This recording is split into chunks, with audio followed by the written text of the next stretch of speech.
ನಾಮಕ್ಕೆ ಮಹಿಮೆ ಉಂಟಾಗಲಿ, ದೇವರ ನಾಮಕ್ಕೆ ಸ್ತೋತ್ರ ಉಂಟಾಗಲಿ. ನನ್ನ ಒಡೆಯನು ರಕ್ಷಕನ ವಿಮೋಚಕನ ಅತಿ ಬೇಗನೆ ಬರಲಿರೋ ಮೊದಲಿಂಗನಾಗಿರುವಂಥ ಯೇಸು ಕ್ರಿಸ್ತ ನಾಮದಲ್ಲಿ ಎಲ್ಲರೂ ವಂದಿಸ್ತಾ ಇದ್ದೇನೆ. ದೇವರು ನಮ್ಮನ್ನು ಆಶೀರ್ವಾದ ಮಾಡಲಿ.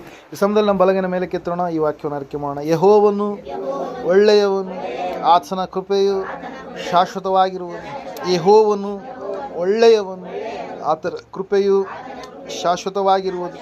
ಯೆಹೋವನು ಒಳ್ಳೆಯವನು, ಆತನ ಕೃಪೆಯು ಶಾಶ್ವತವಾಗಿರುವುದು. ಆಮೇನ್, ಆಮೇನ್, ಆಮೇನ್, ಆಮೇನ್. ಹಲ್ಲೆಲೂಯಾ. ಓಕೆ, ಈ ಸಮಯದಲ್ಲಿ ನೇರವಾಗಿ ನಾವು ದೇವರ ವಾಕ್ಯದ ಕಡೆಗೆ ಹೋಗೋಣ. ಹೋದ ನಾವು ಧ್ಯಾನ ಮಾಡಿದಂಥ ವಾಕ್ಯ ಯಾವುದಾಗಿತ್ತು? ಅಂಬಣ್ಣವ್ರ ಮನೆಯಲ್ಲಿ ಪ್ರಾರ್ಥನೆ ಕೂಟ ಇತ್ತು. ವಾಕ್ಯ ಯಾವುದಾಗಿತ್ತು ರೀ? ಶಕ್ತಿಯುಳ್ಳ ನಂಬಿಕೆ ಎನ್ನುವಂಥ ಸಂದೇಶದ ಭಾಗವನ್ನು ನಾವು ನೋಡಿದವರಾಗಿದ್ದೇವೆ. ನಾವು ಶಕ್ತಿಯುಳ್ಳ ನಂಬಿಕೆ ಉಳ್ಳವರಾಗಿ ಇರಬೇಕು. ನಮ್ಮ ನಂಬಿಕೆ ಅಪನಂಬಿಕೆಯಾಗಿ, ನಮ್ಮ ನಂಬಿಕೆ ಅರ್ಧ ನಂಬಿಕೆಯಾಗಿ ಇರಬಾರ್ದು. ಯಾರು ಶಕ್ತಿಯುಳ್ಳ ನಂಬಿಕೆ ಉಳ್ಳವರಾಗಿ ಇರ್ತಾರೋ ಅವರ ಜೀವಿತದಲ್ಲಿ ಅವರ ನಂಬಿಕೆ ಎನ್ನುವಂಥದ್ದು ಏನು ಮಾಡುತ್ತಂತೆ? ಕಾರ್ಯ ಮಾಡುತ್ತೆ ಪ್ರಿಯರೇ. ಹಲ್ಲೆಲೂಯಾ. ಅನೇಕ ಕಾರ್ಯಗಳನ್ನು ನಾವು ನೋಡಿದ್ವಿ. ಯೇಸು ಸ್ವಾಮಿ ದೋಣಿಯಲ್ಲಿದ್ದಾರೆ, ಶಿಷ್ಯರು ಭಯಪಟ್ಟು, ಸ್ವಾಮಿ ನಾವು ಮುಳುಗುವ ಹಾಗಿದ್ದೇವೆ, ನಮ್ಮನ್ನು ನೀನು ರಕ್ಷಿಸು, ನಾವು ಸಾಯುವುದು ನಿನಗೆ ಇಷ್ಟವಾ ಎನ್ನುವಂಥ ರೀತಿಯಲ್ಲಿ ಮಾತಾಡಿದಾಗ ಸ್ವಾಮಿ ಅವರ ಅಪನಂಬಿಕೆಯನ್ನು ಗದರಿಸಿ ಆ ಸಮುದ್ರವನ್ನು ಶಾಂತಪಡಿಸಿ, ನಿಮ್ಮ ನಂಬಿಕೆ ಎಲ್ಲಿ? ನಾನು ನಿಮ್ಮ ಸಂಗಡ ಇದ್ದೇನೆ, ನಾನು ನಿಮ್ಮ ಜೊತೆಗಿದ್ದೇನೆ, ನಾನು ಕೂಡ ನಿಮ್ಮ ಸಂಗಡ ಮುಳುಗಿ ಹೋಗುತ್ತೇನೆ ಎನ್ನುವಂಥ ಪರಿಜ್ಞಾನ ನಿಮಗಿಲ್ವಾ? ನಾನಿರುವಾಗ ನಾನು ನಿಮ್ಮನ್ನು ಮುಳುಗುಗೊಡಿಸ್ತೀನ, ನಾನು ನಿಮ್ಮನ್ನು ದಡ ಸೇರಿಸ್ತೀನಲ್ವಾ ಎನ್ನುವಂಥ ರೀತಿಯಲ್ಲಿ ಸ್ವಾಮಿಯ ಒಂದು ನಾವು ನೋಡ್ತಾ ಇದ್ದೇವೆ. ವಾಕ್ಯ ಹೇಳ್ತಾ ಇದೆ ಪ್ರಿಯರೇ, ಉತ್ತರ ಎನ್ನುವಂಥದ್ದು ಇತ್ತು. ಅಲ್ಲಿ ನಾವು ನೋಡ್ತಾ ಇದ್ದೇವೆ, ಸ್ವಾಮಿಯನ್ನು ನೋಡಿದಂಥ ಅವರು, ಅಯ್ಯೋ ಗಾಳಿ ಸಮುದ್ರವು ಈತನ ಮಾತು ಕೇಳುತ್ತದಲ್ಲ, ಈತನು ಯಾರಿರಬಹುದು? ಹಲ್ಲೆಲೂಯಾ. ಅಲ್ಲಿ ನಾವು ನೋಡ್ತಾ ಇದ್ದೇವೆ, ಈತನು ಯಾರಿರಬಹುದು ಅಂತೇಳಿ ಅವ್ರು ಬಹಳ ಭಯಪಟ್ಟರು. ಮೊದಲು ಗಾಳಿ ಸಮುದ್ರಕ್ಕೆ ಭಯಪಟ್ಟರು, ಆಮೇಲೆ ಸ್ವಾಮಿಯನ್ನು ನೋಡಿ ಭಯಪಟ್ಟರು. ಪ್ರಿಯರೇ, ನಾವು ನೋಡ್ತಾ ಇದ್ದೇವೆ, ಒಬ್ಬ ತಾಯಿ ಸ್ವಾಮಿಯ ಬಳಿಗೆ ಬಂದು ಆಕೆ ತನ್ನ ಮಗಳಿಗೆ ಹಿಡಿದಿರತಕ್ಕಂಥ ದುರಾತ್ಮ ಶಕ್ತಿಯ ನಿಮಿತ್ತವಾಗಿ ಸ್ವಾಮಿಯ ಬಳಿಗೆ ಓಡಿ ಬಂದಂಥ ಸಮಯದಲ್ಲಿ ಸ್ವಾಮಿ ಆಕೆಯಲ್ಲಿರ್ತಕ್ಕಂಥ ನಂಬಿಕೆಯನ್ನು ನೋಡಿ ನಾವು ನೋಡ್ತಾ ಇದ್ದೇವೆ. ವಾಕ್ಯ ಹೇಳ್ತಾ ಇದೆ, ಸತ್ಯವೇದ ಹೇಳ್ತಾ ಇದೆ, ನೀನು ಈ ಮಾತನ್ನು ಹೇಳಿದ್ದರಿಂದ ನಿನ್ನ ಮಗಳಿಗೆ ದುರಾತ್ಮ ದೆವ್ವ ಎನ್ನುವಂಥದ್ದು ಏನಾಗಿದೆ? ಬಿಟ್ಟು ಹೋಗಿದೆ. ಹಲ್ಲೆಲೂಯಾ. ಸ್ವಾಮಿಯನ್ನು ಹುಡುಕಿಕೊಂಡು ಬಂದಿದ್ದಾಳೆ, ಸ್ವಾಮಿಯ ಸಮೀಪಕ್ಕೆ ಬಂದಿದ್ದಾಳೆ, ನನ್ನ ಮಗಳಿಗೆ ವಾಸಿಯಾಗುತ್ತೆ ಎನ್ನುವಂಥ ಉದ್ದೇಶದಿಂದ ಆಕೆ ಹುಡುಕಿಕೊಂಡು ಬಂದಾಗ ಅದ್ಭುತವಾದಂಥ ಕಾರ್ಯ ಸ್ವಾಮಿಯವರು ಆ ತಾಯಿಯ ಜೀವಿತದಲ್ಲಿ, ಆ ಮಗಳ ಜೀವಿತದಲ್ಲಿ ಜರುಗಿಸಿದ್ರು ಪ್ರಿಯರೇ. ಅದಕ್ಕಾಗಿ ನಾವು ನೋಡ್ತಾ ಇದ್ದೇವೆ, ಸತ್ಯವೇದ ಹೇಳ್ತಾ ಇದೆ ಸ್ಪಷ್ಟವಾಗಿ ಏನಂತ ಹೇಳಂತಂದರೆ, ನಮ್ಮ ನಂಬಿಕೆ ಶಕ್ತಿಯುಳ್ಳದ್ದಾಗಿರುವಾಗ ನಾವು ರಾಜ್ಯವನ್ನು ಪಡೆದುಕೊಳ್ಳೋದಕ್ಕೆ ಸಾಧ್ಯ, ಆಶೀರ್ವಾದಗಳನ್ನು ಪಡೆದುಕೊಳ್ಳೋದಕ್ಕೆ ಸಾಧ್ಯ, ಸಮಾಧಾನವನ್ನು ಪಡೆದುಕೊಳ್ಳೋದಕ್ಕೆ ಸಾಧ್ಯ, ಬಿಡುಗಡೆಯನ್ನು ಪಡೆದುಕೊಳ್ಳೋದಕ್ಕೆ ಸಾಧ್ಯ, ಅದ್ಭುತಗಳನ್ನು ಹೊಂದಿಕೊಳ್ಳೋದಕ್ಕೆ ಸಾಧ್ಯ. Hallelujah, praise the Lord. ಹಂಗೆ ಇರು. Hallelujah, praise the Lord. ವಾಕ್ಯ ಹೇಳ್ತಾ ಇದೆ, ಸತ್ಯವೇದ ಹೇಳ್ತಾ ಇದೆ ಪ್ರಿಯರೇ, ಶಕ್ತಿಯುಳ್ಳಂಥ ನಂಬಿಕೆ ನಮ್ಮದಾಗಿ ಇರಬೇಕು. ಆ ಸಮಯದಲ್ಲಿ ಯೇಸು ಸ್ವಾಮಿ ಎಲ್ಲ ವಿಧದಲ್ಲಿ ಏನು ಮಾಡಿದ್ರು? ಯಾರು ನಂಬಿಕೆಯಿಂದ ಆತನ ಬಳಿಗೆ ಬಂದರು, ಯಾರು ವಿಶ್ವಾಸದಿಂದ ಆತನ ಬಳಿಗೆ ಬಂದರು, ಯಾರು ಸ್ಥಿರಚಿತ್ತವುಳ್ಳವರಾಗಿ ಆತನ ಬಳಿಗೆ ಬಂದರು, ಖಂಡಿತವಾಗಿ ಅವರನ್ನು ಕಾಡಿಸುವಂಥ, ಪೀಡಿಸುವಂಥ ರೋಗ ಆಗಿರ್ಬೋದು, ದುರಾತ್ಮ ಆಗಿರ್ಬೋದು, ದೆವ್ವದ ಆತ್ಮ ಆಗಿರ್ಬೋದು, ಹಿಂಸೆ ಪಡಿಸುವಂಥ ಯಾವೊಂದು ದುಷ್ಟ ಆತ್ಮ ಆಗಿರ್ಬೋದು, ಅದೆಲ್ಲವನ್ನು ದೇವರು ಏನು ಮಾಡಿದ್ರಂತೆ? ತೆಗೆದು ಹಾಕಿದ್ರು ಪ್ರಿಯರೇ. Hallelujah, praise the Lord. ಈ ಸಮಯದಲ್ಲಿ ನೇರವಾಗಿ ನಾವು ದೇವರ ವಾಕ್ಯದ ಕಡೆಗೆ ಹೋಗೋಣ. ಸತ್ಯವೇದದಲ್ಲಿ ನಾವು ನೋಡುವಾಗ ನಡೆಯುವಂಥ ಮನುಷ್ಯ ಎಡುವುದು ಸಹಜ ಎನ್ನುವುದಾಗಿ ನಾವು ಆಡು ಭಾಷೆಯಲ್ಲಿ ಅನೇಕ ಸಾರಿ ಮಾತಾಡ್ತಾ ಇರ್ತೀವಿ. ಹಲ್ಲೆಲೂಯಾ. ನಡೀತಾ ಇರಬೇಕಾದ್ರೆ ಆತನು ಸರಿಯಾದ ರೀತಿಯಲ್ಲೇ ನಡೀತಾ ಇರಬೇಕಾದ್ರೆ ಅನೇಕ ಸಂದರ್ಭದಲ್ಲಿ ಆತನು ಏನು ಮಾಡ್ತಾನೆ? ತನಗೆ ತಿಳಿಯಲಾರ್ದ ಹಾಗೆ, ತನಗೆ ಪರಿವೇ ಇರಲಾರ್ದ ಹಾಗೆ ಆತನು ಕಲ್ಲಿಗೆ ಎಡವಿ ಬೀಳ್ತಾನೆ. ಆತನ ಅಂದುಕೊಳ್ತಾನೆ, ಅಯ್ಯೋ ನಾನು ಕಣ್ಣು ಬಿಟ್ಟೆ ನಡೆದಿನಲ್ವ, ನಾನೇನು ಕುರುಡನಲ್ವಲ್ವ. ಹಲ್ಲೆಲೂಯಾ. ನಾನು ಕಣ್ಣು ಬಿಟ್ಟೆ ನಡೆದೆ, ಆದರೆ ಕಣ್ಣಿನಿಂದ ನೋಡೇ ನಡೆದೆ, ಆದರೂ ಕೂಡ ನಾನೇನಾದೆ? ಎಡವಿದೆ. ಯಾವ ರೀತಿಯಾಗಿ ಎಡವಿದ್ದೀನಿ ಎನ್ನುವಂಥ ಸ್ಥಿತಿ ಆತನಿಗೆ ಗೊತ್ತಾಗ್ತಾ ಇರಲ್ಲ ಆ ಸಮಯದಲ್ಲಿ ಪ್ರಿಯರೇ. Hallelujah, praise the Lord. ನಾವು ನೋಡ್ತಾ ಇದ್ದೇವೆ ಪ್ರಿಯರೇ, ಭಕ್ತಿಯ ಜೀವಿತದಲ್ಲಿ, ಆತ್ಮೀಯತೆಯ ಜೀವಿತದಲ್ಲಿ ಅನೇಕ ಸಂದರ್ಭಗಳಲ್ಲಿ ಮನುಷ್ಯರಾದಂಥ ನಾವುಗಳು ಎಡವಿ ಬೀಳ್ತಾ ಇರ್ತೀವಿ. ಆದರೆ ದೇವರ ವಾಕ್ಯ ಹೇಳ್ತಾ ಇದೆ, ಸತ್ಯವೇದ ಹೇಳ್ತಾ ಇದೆ, ಶಿಷ್ಟನು 7 ಸಾರಿ ಬಿದ್ದರು ಮತ್ತೆ ಏಳುವನು, ದುಷ್ಟನು ಬಿದ್ದವನು ಬಿದ್ದಲ್ಲಿಯೇ ಇರುವನು, ಅವನು ಎದ್ದೇಳೋದಕ್ಕೆ ಸಾಧ್ಯನೇ ಇಲ್ಲ ಎಂಬುದಾಗಿ. Hallelujah, praise the lord. ಶಿಷ್ಟನು ಅಂದರೆ ದೇವರನ್ನು ನಂಬಿದಂಥ ಮಗನು ಒಂದು ವೇಳೆ ದಾರಿ ತಪ್ಪಿದರೆ, ದೇವರನ್ನು ನಂಬಿದಂಥ ಮಗನು ಮಗಳು ಒಂದು ವೇಳೆ ದಾರಿಯಿಂದ ದೂರ ಆಗಿ ಆತನು ನಾವು ನೋಡ್ತಾ ಇದ್ದೇವೆ ಒಂದು ಮಾರ್ಗವನ್ನು ಹಿಡಿದು ಚಿತ್ತ ಹಿಡಿದು ದೇವರ ಮಾರ್ಗದಿಂದ ದೂರವಾಗಿ ಹೋಗಿ ಒಂದು ವೇಳೆ ಪೆಟ್ಟು ಗುದ್ದು ತಿಂದಿದ್ದಾದ ಮೇಲೆ ಅವನು ತನ್ನ ಜೀವಿತವನ್ನು ಪುನಃ ದೇವರಲ್ಲಿ ಕಟ್ಟಿಕೊಳ್ಳಬೇಕಂತೇಳಿ ಆಸೆಯಿಂದ ಮತ್ತೆ ಏನು ಮಾಡ್ತಾನ್ರಿ, ನಿರೀಕ್ಷಿಸುವ ತಂದೆಯಾಗಿರುವಂಥ ದೇವರ ಬಳಿಗೆ ಆತನು ಬರುವಂಥ ವ್ಯಕ್ತಿಯಾಗಿರ್ತಾನೆ. ಹಲ್ಲೆಲೂಯಾ. ನಾವು ನೋಡ್ತಾ ಇದ್ದೇವೆ, ದೇವರ ವಾಕ್ಯ ಹೇಳ್ತದೆ, ಸತ್ಯವೇದ ಹೇಳ್ತಾ ಇದೆ, ಇವತ್ತಿನ ದಿವಸದ ಸಂದೇಶದ ಶೀರ್ಷಿಕೆಯಾಗಿ ನಾವು ತೆಗೆದುಕೊಂಡಿರ್ತಕ್ಕಂಥ ಅಂಶ ಏನಂತಂದ್ರೆ ಮುರಿಯಲ್ಪಡುವಿಕೆಯ ಒಂದು ಅನುಭವ. ಏನಂತಿದ್ದು? ಮುರಿಯಲ್ಪಡುವಿಕೆಯ ಒಂದು ಅನುಭವ. ಸತ್ಯವೇದದಲ್ಲಿ ನಾವು ನೋಡುವಾಗ ಮುರಿಯಲ್ಪಡುವಿಕೆಯ ಅನುಭವದ ಕುರಿತಾಗಿ ಆತ್ಮೀಯ ಒಂದು ದೃಷ್ಟಿಕೋನದಲ್ಲಿ ನಾವು ನೋಡುವಾಗ ಅನೇಕ ಚಿತ್ರಣಗಳು ಸತ್ಯವೇದದಲ್ಲಿ ಕಾಣಸಿಗ್ತಾ ಇದೆ. ಆದಿಕಾಂಡ ಪುಸ್ತಕ 32ನೇ ಅಧ್ಯಾಯದಲ್ಲಿ 25ರಿಂದ 31 ವಚನಗಳನ್ನು ನಾವು ನೋಡುವಾಗ ಅಲ್ಲಿ ಯಾಕೋಬನು ದೇವರ ಸಂಗಡ ಹೋರಾಟ ಮಾಡಿದಾಗ ಆತನ ತೊಡೆಯ ಕೀಲು ಏನಾಯ್ತಂತೆ, ಸರಿತು ಪ್ರಿಯರೇ. ಆತನು ಮುರಿಯಲ್ಪಟ್ಟ. ಯಾರಿಂದ? ದೇವರಿಂದ ಮುರಿಯಲ್ಪಟ್ಟ. ಆತನಿಗೆ ವಿರುದ್ಧವಾಗಿ ಆತನ ಸ್ವಂತ ಅಣ್ಣ ಬರುವಂಥ ಸಮಯದಲ್ಲಿ ದೇವರನ್ನ ಬೇಡ್ತಾ ಇದ್ದಾನೆ ರಾತ್ರಿಯಲ್ಲೆಲ್ಲ. ಯಾರ್ರೀ? ಈ ಯಾಕೋಬ ಪ್ರಿಯರೇ. ದೇವರು ಆತನನ್ನು ತಾಕಿದಾಗ ಆತನ ತೊಡೆಯ ಕೀಲು ಏನಾಯ್ತಂತೆ, ಸರಿತು, ಮುರಿಯಲ್ಪಟ್ಟ. ಇದು ಒಂದು ಆತ್ಮೀಯ ಒಂದು ಅನುಭವವಾಗಿ ನಾವು ನೋಡ್ತಾ ಇದ್ದೇವೆ ಪ್ರಿಯರೇ. ಹಲ್ಲೆಲೂಯಾ. Praise the Lord. ನಾವು ನೋಡುವಾಗ ಆ ಒಂದು ಸ್ಥಿತಿಯ ನಂತರ ಯಾಕೋಬನ ಜೀವಿತ ಬದಲಾವಣೆ ಆಯಿತು. ಮುರಿಯಲ್ಪಟ್ಟ ಮೇಲೆ ಆತನು ಇಸ್ರಾಯೇಲ್ ಎಂಬುದಾಗಿ ಬದಲಾವಣೆ ಆದ. ಯಾಕೋಬ ಅಂದರೆ ಮೋಸಗಾರ, ಇಸ್ರಾಯೇಲ್ ಅಂದರೆ ದೇವರ ಸಂಗಡ ಹೋರಾಡಿ ಗೆದ್ದವನೆನ್ನುವಂಥ ಅರ್ಥವನ್ನು ಕೊಡುವಂಥ ಒಂದು ಪದ ಆಗಿ ನಮಗೆ ಇಲ್ಲಿ ಕಾಣಸಿಗ್ತಾ ಇದೆ ಪ್ರಿಯರೇ. ಹಲ್ಲೆಲೂಯಾ. ನಾವು ನೋಡ್ತಾ ಇದ್ದೇವೆ ನ್ಯಾಯಸ್ಥಾಪಕರ ಪುಸ್ತಕದಲ್ಲಿ ನಾವು ನೋಡುವಾಗ ದೇವರು ಗಿದ್ಯೋನನನ್ನು ಆರಿಸಿಕೊಂಡಂಥ ಸಮಯದಲ್ಲಿ ಅಲ್ಲಿ ಮಿದ್ಯಾನ್ಯರ ಕಾಟದಿಂದ ಭಯಂಕರವಾದಂಥ ಸ್ಥಿತಿಗತಿಗಳು ಆಗುವಂಥ ಸಮಯದಲ್ಲಿ ಅಲ್ಲಿ ಒಂದು ಒಡೆದ ಕೊಡ ಎನ್ನುವಂಥದ್ದು ನಮಗೆ ಚಿತ್ರಣ ಸಿಗುತ್ತಾ ಇದೆ. ಹಲ್ಲೆಲೂಯಾ. ಇವರು ಯುದ್ಧಕ್ಕೆ ಹೊರಟಿದ್ದಾರೆ. ಯುದ್ಧಕ್ಕೆ ಹೊರಟಂಥ ಸಮಯದಲ್ಲಿ ಅವರು ಆ ಒಂದು ಕೊಡ ಎನ್ನುವಂಥದ್ದು ತುಂಬಿದ ಒಂದು ಕೊಡದೋಪಾದಿಯಲ್ಲಿ ಗಡಿಗೆಯೋಪಾದಿಯಲ್ಲಿ ಇರುವಂಥದ್ದನ್ನು ತೆಗೆದುಕೊಂಡು ಹೋಗಿ ಪಂಜನ ಒಳಗಡೆ ಇಟ್ಟು ಯಾವಾಗ ಅದು ತುಂಬಿದ ಒಂದು ಕೊಡದೋಪಾದಿಯಲ್ಲಿ ಇರ್ತಕ್ಕಂಥದ್ದನ್ನು ಒಡೆದಂಥ ಸಮಯದಲ್ಲಿ ಅವರಿಗೆ ಮುಂದೆ ಜಯ ಎನ್ನುವಂಥದ್ದು ಏನಾಯಿತು, ಸಿಕ್ತು ಎಂಬುದಾಗಿ ನಾವು ನೋಡ್ತಾ ಇದ್ದೇವೆ ಪ್ರೇಯರ್. ಇದು ಕೂಡ ಒಂದು ಆತ್ಮೀಯ ಒಂದು ಚಿತ್ರವಾಗಿ ಸತ್ಯವೇದದಲ್ಲಿ ನಾವೇನು ಮಾಡ್ತಾ ಇದ್ದೇವೆ, ನೋಡ್ತಾ ಇದ್ದೇವೆ. ಮುರಿಯಲ್ಪಟ್ಟಂಥ ಒಂದು ಅನುಭವ. ಅಲ್ಲೂ ಎಂಥ ಅನುಭವ ಅಂತೆ, ಮುರಿಯಲ್ಪಟ್ಟಂಥ ಒಂದು ಅನುಭವ. ಅದೇ ರೀತಿಯಾಗಿ ಯೇಸು ಕ್ರಿಸ್ತನ ಕರಗಳಲ್ಲಿ ಬಂದಿರತಕ್ಕಂಥ 5 ರೊಟ್ಟಿ 2 ಮೀನುಗಳು ಸ್ವಾಮಿ ಅದನ್ನು ಏನು ಮಾಡಿದಂತೆ, ಮುರಿದನು, ಆಶೀರ್ವದಿಸಿದ. ಮುರಿದಾದ ಮೇಲೆ ಅದು ಅನೇಕ ಜನರಿಗೆ ಏನಾಯ್ತು ಅಂತ ಹೇಳ್ತಾ ಇದೆ ವಾಕ್ಯ, ಆಶೀರ್ವಾದಕರವಾಗಿ ಬದಲಾವಣೆ ಆಯಿತು. ಕೇವಲ ಒಬ್ಬ ವ್ಯಕ್ತಿ ತಿನ್ನಬೇಕಾದಂಥ ಆಹಾರ 5,000 ಪುರುಷರಂತೆ ಲೆಕ್ಕವಿಲ್ಲದ ಸ್ತ್ರೀಯರು, ಚಿಕ್ಕ ಮಕ್ಕಳು ಎಲ್ಲರೂ ಕೂಡ ಅದನ್ನು ಏನು ಮಾಡಿದರು, ಭುಜಿಸಿದರು ಪ್ರಿಯರೇ. ಕಾರಣ ಒಂದೇ, ಸತ್ಯವೇದ ಹೇಳ್ತಾ ಇದೆ, ಮುರಿಯಲ್ಪಟ್ಟ ಮೇಲೆ ಆಶೀರ್ವಾದ ಎನ್ನುವಂಥದ್ದು ಇದೇ ಪ್ರಿಯರ ಜೀವಿತದಲ್ಲಿ. ಮತ್ತೆ ನಾವು ನೋಡ್ತಾ ಇದ್ದೇವೆ ಯೇಸು ಕ್ರಿಸ್ತನ ಸಮೀಪಕ್ಕೆ ಒಬ್ಬ ತಾಯಿ ಬಂದು ಆಕೆ ಭರಣಿಯಲ್ಲಿರ್ತಕ್ಕಂಥ ಪರಿಮಳ ತೈಲವನ್ನು ಆಕೆ ಏನು ಮಾಡ್ತಾ ಇದ್ದಾಳೆ, ಒಡೆದು ಸ್ವಾಮಿಯ ಪಾದಗಳಲ್ಲಿ ತಲೆ ಮೊದಲುಗೊಂಡು ಆಕೆ ಏನು ಮಾಡ್ತಾ ಇದ್ದಾಳೆ, ಹಚ್ಚುತ್ತಾ ಇದ್ದಾಳೆ ಪ್ರೇಯರ್. ಹಲ್ಲೆಲೂಯಾ. ಪ್ರೈಸ್. ಸ್ವಾಮಿ ಹೇಳ್ತಾ ಇದ್ದಾರೆ, ಈ ಕಾರ್ಯ ನನಗೆ ನೀನು ಮಾಡಿದೆಯಲ್ಲಮ್ಮ, ನನಗೆ ಮುಂದೆ ಮರಣ ಇದೆ, ಅದನ್ನು ಸೂಚಿಸುವುದಕ್ಕಾಗಿ ನೀನು ಈ ಕಾರ್ಯವನ್ನು ಮಾಡಿದೀಯಾ ಎಂಬುದಾಗಿ. ಹಲ್ಲೆಲೂಯಾ. ಪ್ರೈಸ್. ಆ ಒಂದು ಕಾರ್ಯ ಯೇಸು ಕ್ರಿಸ್ತನ ಮರಣ ಮತ್ತು ಪುನರುತ್ಥಾನದ ಕುರಿತಾಗಿ ಸಾಕ್ಷಿ ಕೊಡುವಂಥದ್ದು ರೀತಿಯಲ್ಲಿ ಆ ಒಂದು ಕಾರ್ಯ ಇತ್ತು. ಆಕೆಯನ್ನು ನೆನೆಸಿಕೊಳ್ತಾರೆ ಎನ್ನುವಂಥ ಉದ್ದೇಶ ಅಲ್ಲಿ ನಮಗೆ ಕಾಣಿಸ್ತಾ ಇದ್ದು. ಆ ಭರಣಿ ಎನ್ನುವಂಥದ್ದು ಏನಾಯ್ತಂತೆ, ಒಡೆಯಲ್ಪಡ್ತು. ಮಾರ್ಕನ ಬರೆದ ಸುವಾರ್ತೆ 14ನೇ ಅಧ್ಯಾಯ 13ನೇ ವಚನದಲ್ಲಿ ಮುರಿದ ರೊಟ್ಟೆ ಕುರಿತಾಗಿ, ಮತ್ತನ್ನು ಬರೆದ ಸುವಾರ್ತೆ 14ನೇ 19ನೇ ವಚನದಲ್ಲಿ ಒಡೆದ ಕೊಡದ ಒಂದು ಚಿತ್ರಣ ನ್ಯಾಯಸ್ಥಾಪಕರ ಪುಸ್ತಕ 7ನೇ ಅಧ್ಯಾಯ 19ನೇ ವಚನದಲ್ಲಿ ನಮಗೆ ಏನಾಗ್ತಾ ಇದೆ, ಕಾಣಸಿಗುವಂಥದ್ದಾಗಿದೆ ಪ್ರೇಯರ್. ಹಲ್ಲೆಲೂಯಾ. ಅಷ್ಟು ಮಾತ್ರವಲ್ಲದೆ ನಾವು ನೋಡ್ತಾ ಇದ್ದೇವೆ ಯೋಹಾನ ಬರೆದ ಸುವಾರ್ತೆ 12ನೇ ಅಧ್ಯಾಯ 24ನೇ ವಚನದಲ್ಲಿ ಯೇಸು ಸ್ವಾಮಿ ಹೇಳ್ತಾ ಇದ್ದಾರೆ ಏನಂತ ಹೇಳಂತಂದ್ರೆ, ಒಂದು ಗೋಧಿಯ ಕಾಳು ಅದು ಒಡೆದು ಸತ್ತು ಹೋಗಲಾರದೇ ಇದ್ರೆ ಅದು ಜೀವವುಳ್ಳ ಒಂದು ಕಾಳಾಗಿ ಬದಲಾವಣೆಯಾಗುವುದಕ್ಕಾಗಿ ಅದು ಸಾಧ್ಯ ಇಲ್ಲ. ಅದೇನಾಗಬೇಕು, ಚಚ್ಚಲ್ಪಡಬೇಕು. ಅದೇನಾಗಬೇಕು, ತನ್ನನ್ನು ತಾನು ಸಂಪೂರ್ಣವಾಗಿ ಸಾಯಿಸಿಕೊಂಡಾಗ ಒಂದು ಹೊಸದಾದಂಥ ಸಸಿ ಎನ್ನುವಂಥದ್ದು, ಗಿಡ ಎನ್ನುವಂಥದ್ದು ಹೊರಗಡೆ ಬರೋದಕ್ಕೆ ಸಾಧ್ಯ ಆಗುತ್ತೆ ಪ್ರೇಯರ್. ಹಲ್ಲೆಲೂಯಾ.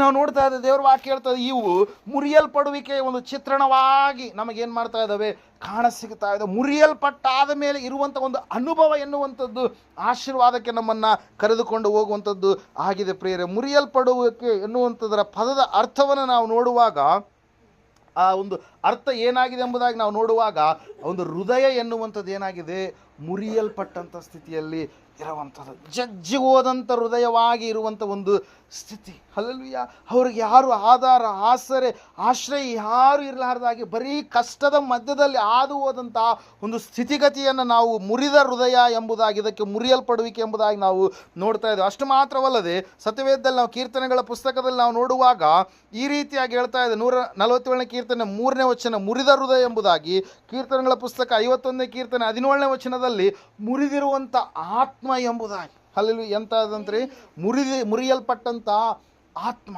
ಅದೇ ರೀತಿಯಾಗಿ ಯೆಶಾಯನ ಪ್ರವಾದನೆ ಗ್ರಂಥ 57ನೇ 15ನೇ ವಚನದಲ್ಲಿ ಮುರಿಯಲ್ಪಡುವಿಕೆ ಅರ್ಥವನ್ನು ನಾವು ನೋಡುವಾಗ ಅದೊಂದು ಪಶ್ಚಾತ್ತಾಪದ ಸಂಕೇತ ಎಂಬುದಾಗಿ. ಅಯ್ಯೋ, ನಾನು ಆ ಕೊಲೆಯನ್ನು ಮಾಡಬಾರ್ದಾಗಿತ್ತು, ಅಯ್ಯೋ ನಾನು ಅವರ ಜೀವಿತವನ್ನು ಕೆಡಿಸಬಾರ್ದಾಗಿತ್ತು, ಅಯ್ಯೋ ನಾನು ಕಳ್ಳತನ ಮಾಡಬಾರ್ದಾಗಿತ್ತು, ಅಯ್ಯೋ ನನ್ನ ಹಣವನ್ನು ನಾನು ವ್ಯರ್ಥವಾಗಿ ಕೆಟ್ಟದಾದಂಥದ್ರಲ್ಲಿ ನಾನು ಇನ್ವೆಸ್ಟ್ ಮಾಡಬಾರ್ದಾಗಿತ್ತು, ನಾನು ಕಳೆದುಕೊಂಡು ಬಿಟ್ಟೆ, ನಾನು ಎಲ್ಲವನ್ನ ತಪ್ಪಾದ ಕಾರ್ಯಗಳನ್ನು ಮಾಡಿಬಿಟ್ಟೆ ಅಂತೇಳಿ ಪಶ್ಚಾತ್ತಾಪಪಟ್ಟು ಮತ್ತೆ ಆ ಒಂದು ಪಶ್ಚಾತ್ತಾಪದಿಂದ ಪುನಃ ಮತ್ತೆ ಆ ಒಂದು ಕೆಟ್ಟದಾದಂಥ ಮಾರ್ಗವನ್ನು ಹಿಡಿಯದೆ ಸರಿಯಾದ ಮಾರ್ಗವನ್ನು ಹಿಡಿದು ಮುಂದಕ್ಕೆ ಹೋಗುವಂಥದ್ದು, ಇದೇ ಮುರಿಯಲ್ಪಡುವಿಕೆ ಒಂದು ಅರ್ಥವಾಗಿ ನಮಗೆ ಸತ್ಯವೇದದಲ್ಲಿ ಏನಾಗ್ತಾ ಇದೆ ರೀ ಕಾಣಸಿಗ್ತಾ ಇದೆ. ಪ್ರೇರಿ, ಈ ಸಮಯದಲ್ಲಿ ಒಬ್ಬ ವ್ಯಕ್ತಿಯ ಕುರಿತಾಗಿ ನಾವು ಧ್ಯಾನ ಮಾಡೋಣ.